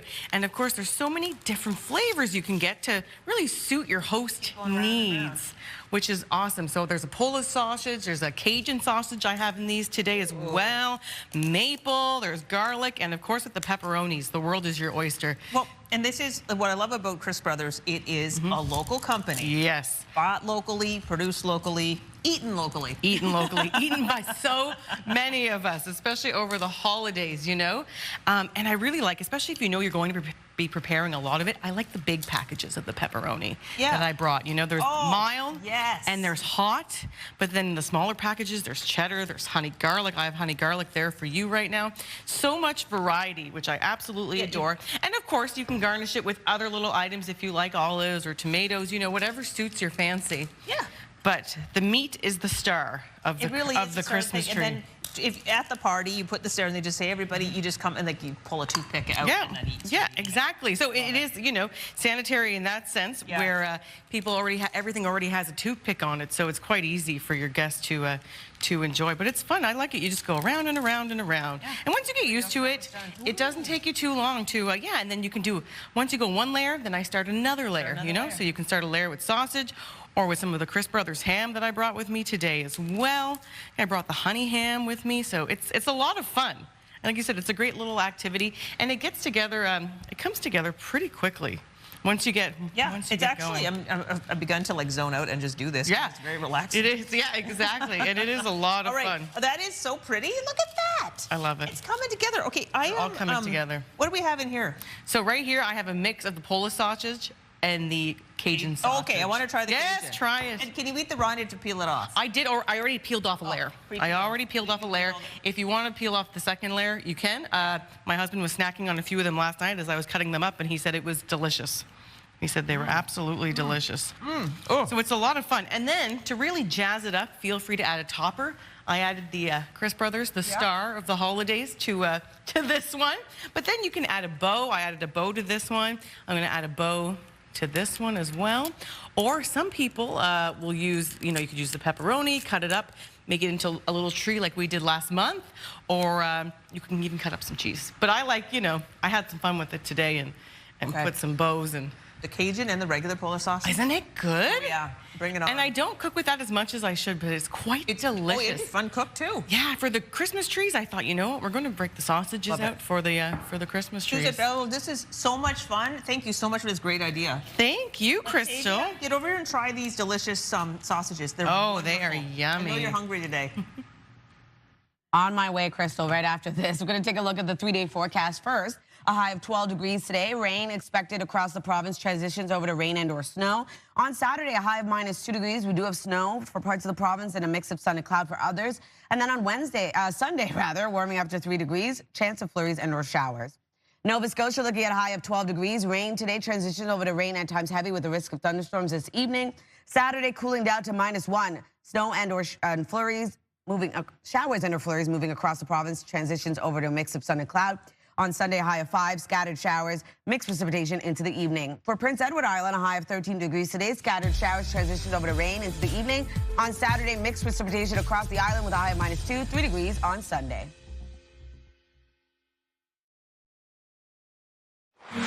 We're all on a conveyor belt in a factory on the wheel.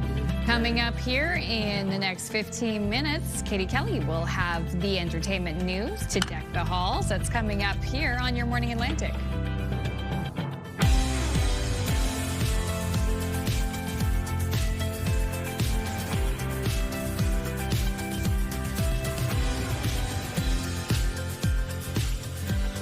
Welcome back. The time now is 8:32. Nearing the end of the show.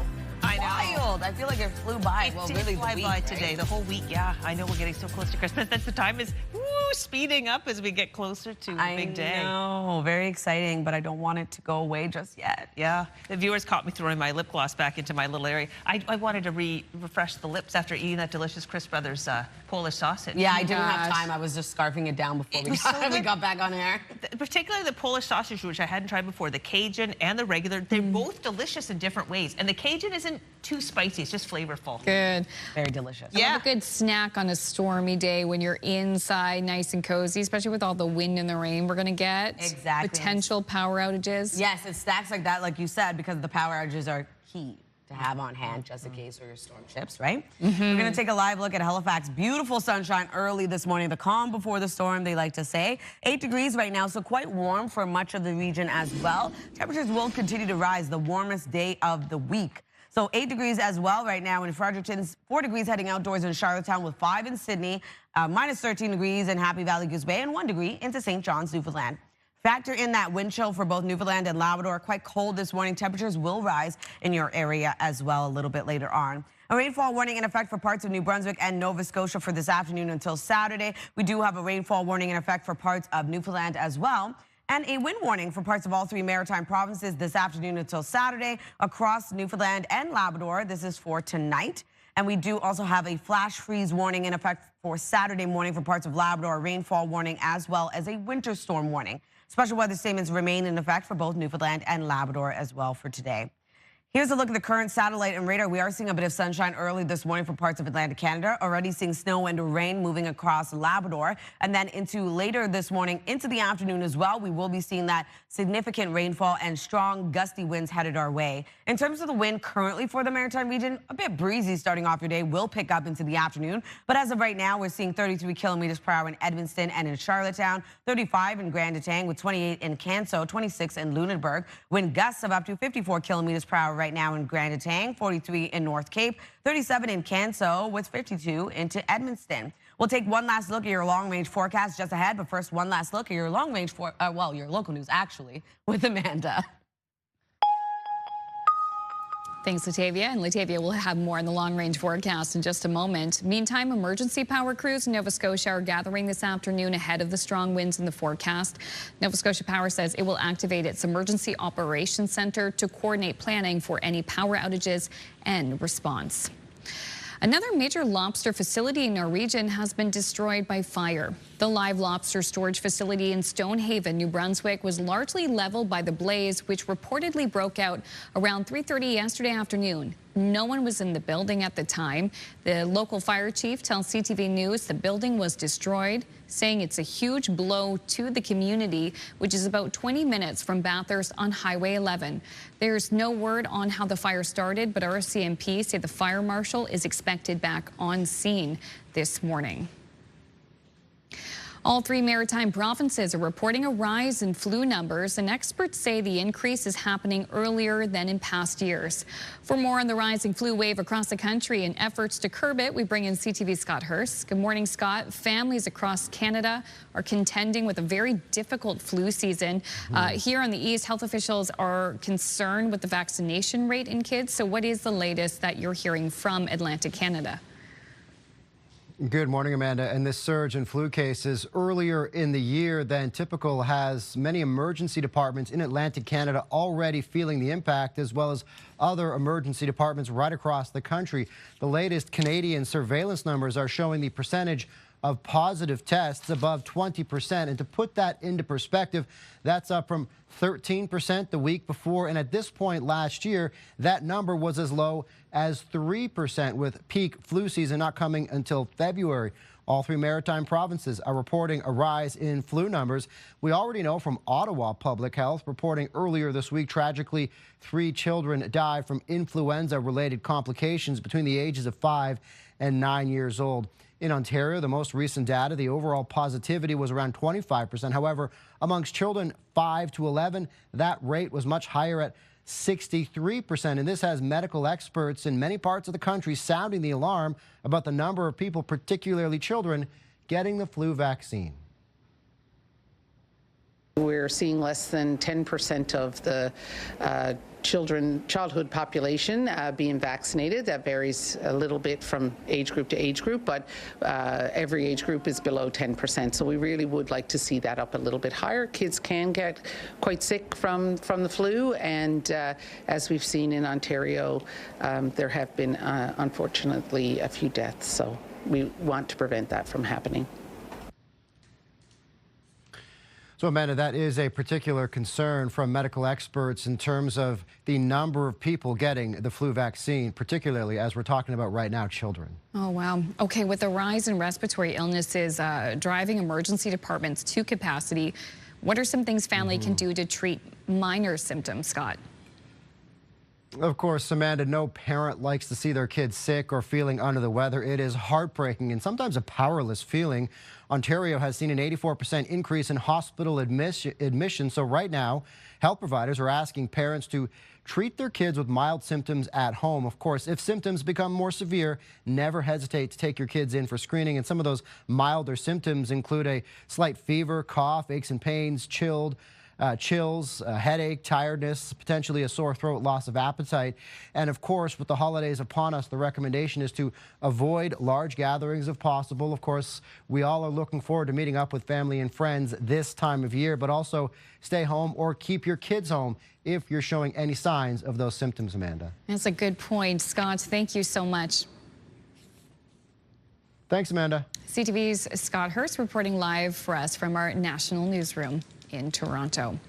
Finally, we end on a lighter note, a significant drop in prices at the pumps. In Nova Scotia, gas fell overnight by 5.5 cents. The minimum price in the Halifax area, now $1.26 a litre.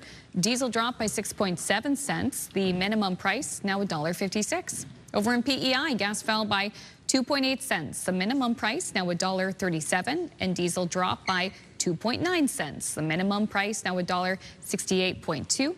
And over in New Brunswick, gas fell by nearly 4 cents. The maximum price now $1.33.2 a litre, and diesel dropped by 6 cents. The maximum price now $1.72 a litre. And that's your last look at your news headlines on this Friday morning.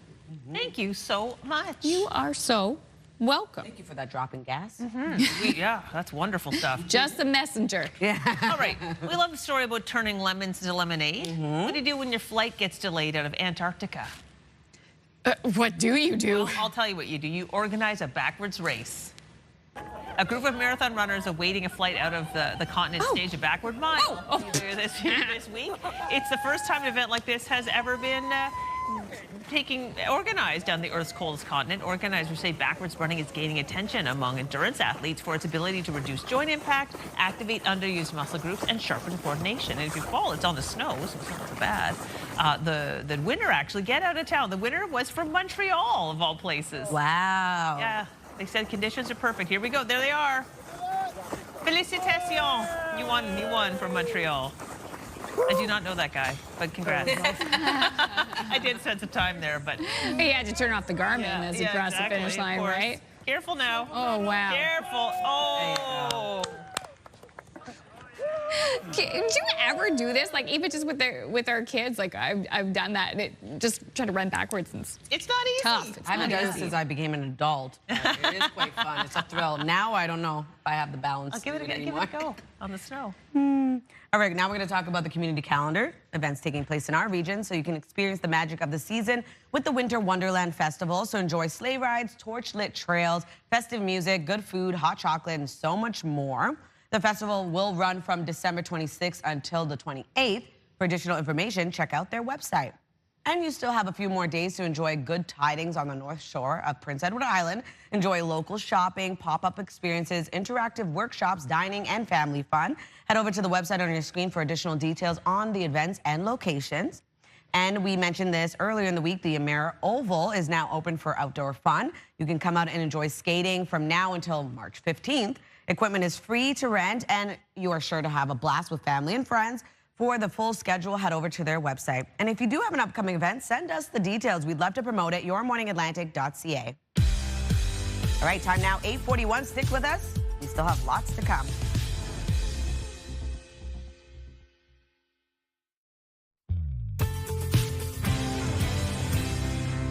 Welcome back. The time now is 8:44. Taking a live look at Moncton. Quite a warm start to the day, 7 degrees in your area. Seeing warm temperatures right across the maritime region, extending into parts of Newfoundland.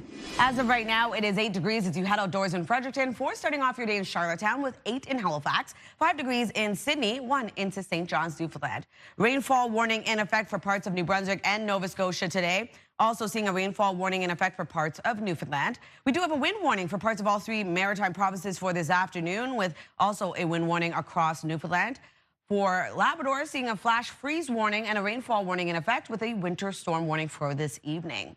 In terms of our forecast timeline, we are seeing sunshine start off the day for parts of Cape Breton Island, extending into parts of Newfoundland as well. We do have mixed precipitation tracking across Labrador, and that precipitation is headed our way for the Maritime region. Significant rainfall, gusty winds expected, so keep this in mind when you are heading out. Visibility could become an issue into the afternoon and evening. We're also going to see, because of these really warm temperatures, snow and ice beginning to melt, so we could have runoff as well as some power outages, and make sure to secure your outdoor Christmas decor as well. This will take us into early Saturday morning, seeing a wintry mix for parts of Newfoundland and parts of New Brunswick into Nova Scotia. If you're wondering about our rainfall totals, the heaviest being 40 to 50 millimeters for St. John, New Brunswick, 5 to 20 across Prince Edward Island, and the heaviest being for Nova Scotia at around 30 to 40 millimeters for Sheet Harbour and Halifax. And then for Newfoundland and Labrador, both going to see around 2 to 20 millimeters of precipitation. For our snowfall outlook, the heaviest being across Labrador at around 5 to 30 centimeters. For our forecast today for New Brunswick, looking at rain moving in and then transitions over to rain and or snow into the evening. Wind gusts of up to 70 kilometers per hour. A chance of scattered showers across Prince Edward Island today, transitions over to rain into the evening. Wind gusts of 70.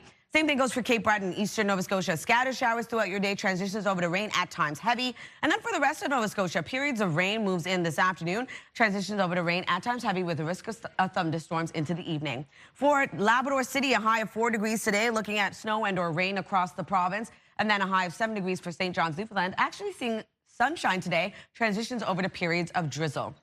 For our Saturday forecast, temperatures will start to cool down. We do have a chance of showers and or flurries for much of Atlantic Canada. And then into Sunday night, we are going to see pretty clear skies for the Maritime region, becoming increasing cloudiness into early Sunday morning. Snow returns into northern New Brunswick. And then we are going to see a bit of a wintry mix return for parts of Atlantic Canada, Crystal.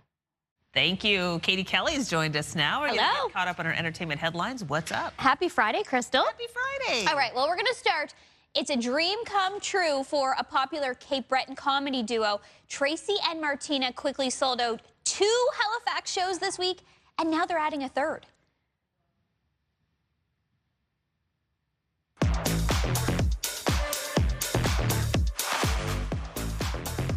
The pair announced this week that they're bringing their live show to venues across the country, including the Lighthouse Arts Centre in Halifax. One show has quickly led to 3 shows. Wow. Details on show number 3 coming soon. I talked to them yesterday, and they say they haven't stopped crying since the first show sold out, and to please tell everybody how much they love and appreciate them, and thank you so much for supporting them. This is amazing. They're so funny, so good. So good.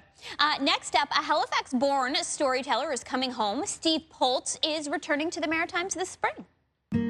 We are all on a conveyor belt in a factory on the wheel of time. Yeah, we don't. Bringing his signature sing-along show and brand new album, Joyride.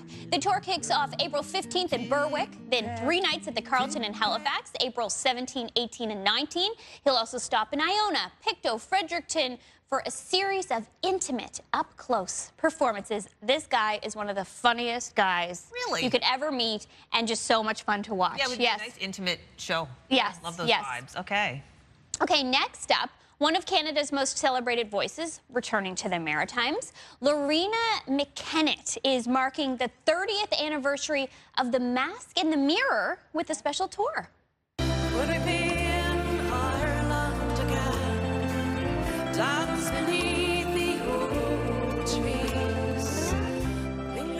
She performs October 13th in Moncton, 14th in Fredericton, 15th in Charlottetown, October 16th in St. John, and October 17th in Halifax at the Cohen.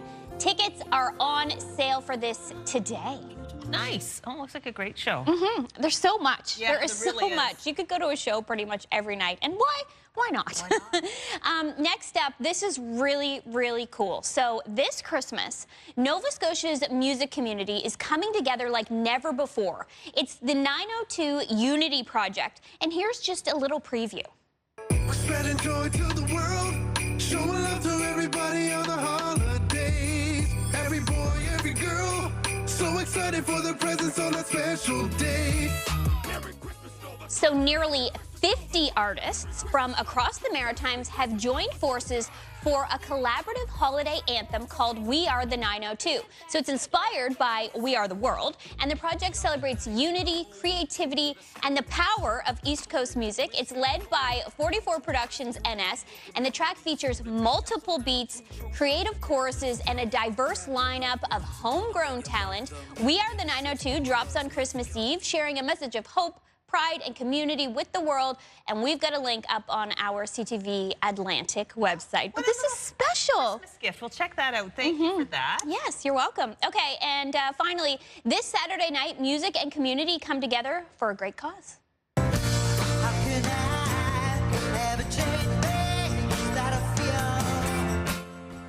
The band Gypsy is hosting its annual benefit concert at the Marquee Ballroom, raising support for the Parker Street Food and Furniture Bank.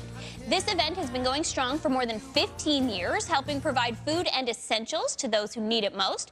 For details, you can find Gypsy, the Fleetwood Mac tribute, online. And yeah, that's going down this Saturday night, Crystal. What a great place to end. Yes. Great show for great cause. Thank you so much. Thank you. It's always great to see you. All right, it's great to see you too.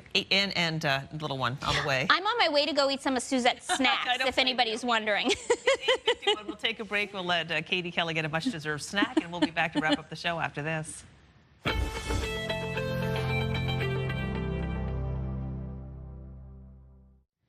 Welcome back to our show.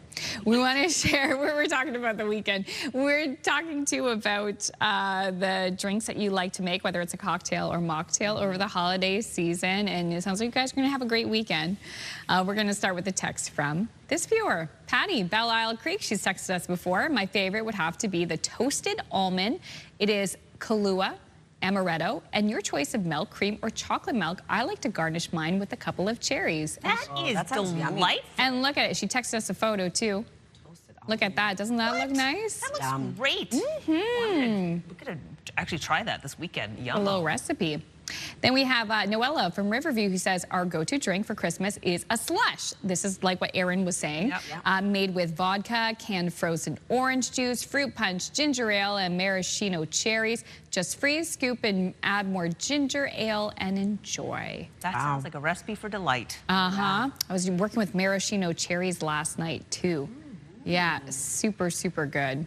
Mike from New Edinburgh, he sent us a message too. This was the message from our previous viewer, but saying that he likes a good old-fashioned spiked eggnog. That's what he was talking about. Classic. Oh, yeah. Yeah. Spicy with rum, that's generally what you do. Yeah, and we'll go to the next one too, because it was Brittany. She also agreed. One of my favorite Christmas drinks would definitely be a tall glass of eggnog spiked with some rum. Of course. Delightful.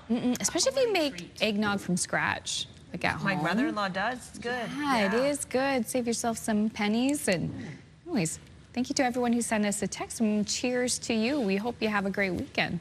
The weekend before Christmas. Yay. Oh, my gosh. Wow. Lots of Christmas parties this weekend for sure. Oh, yeah. Stay safe on the roads.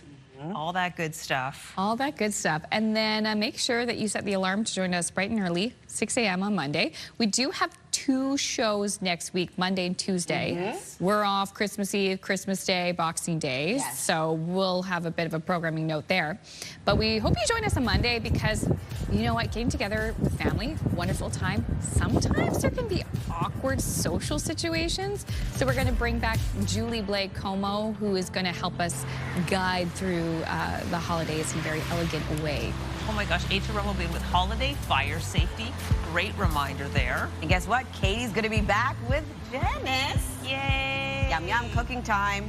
Oh, wonderful stuff. Okay, so have a great weekend. Join us 6 a.m. Monday morning. And yeah, have a wonderful, oh gosh, happy holidays early because this is going to be a big holiday weekend. Have a great weekend. Stay safe.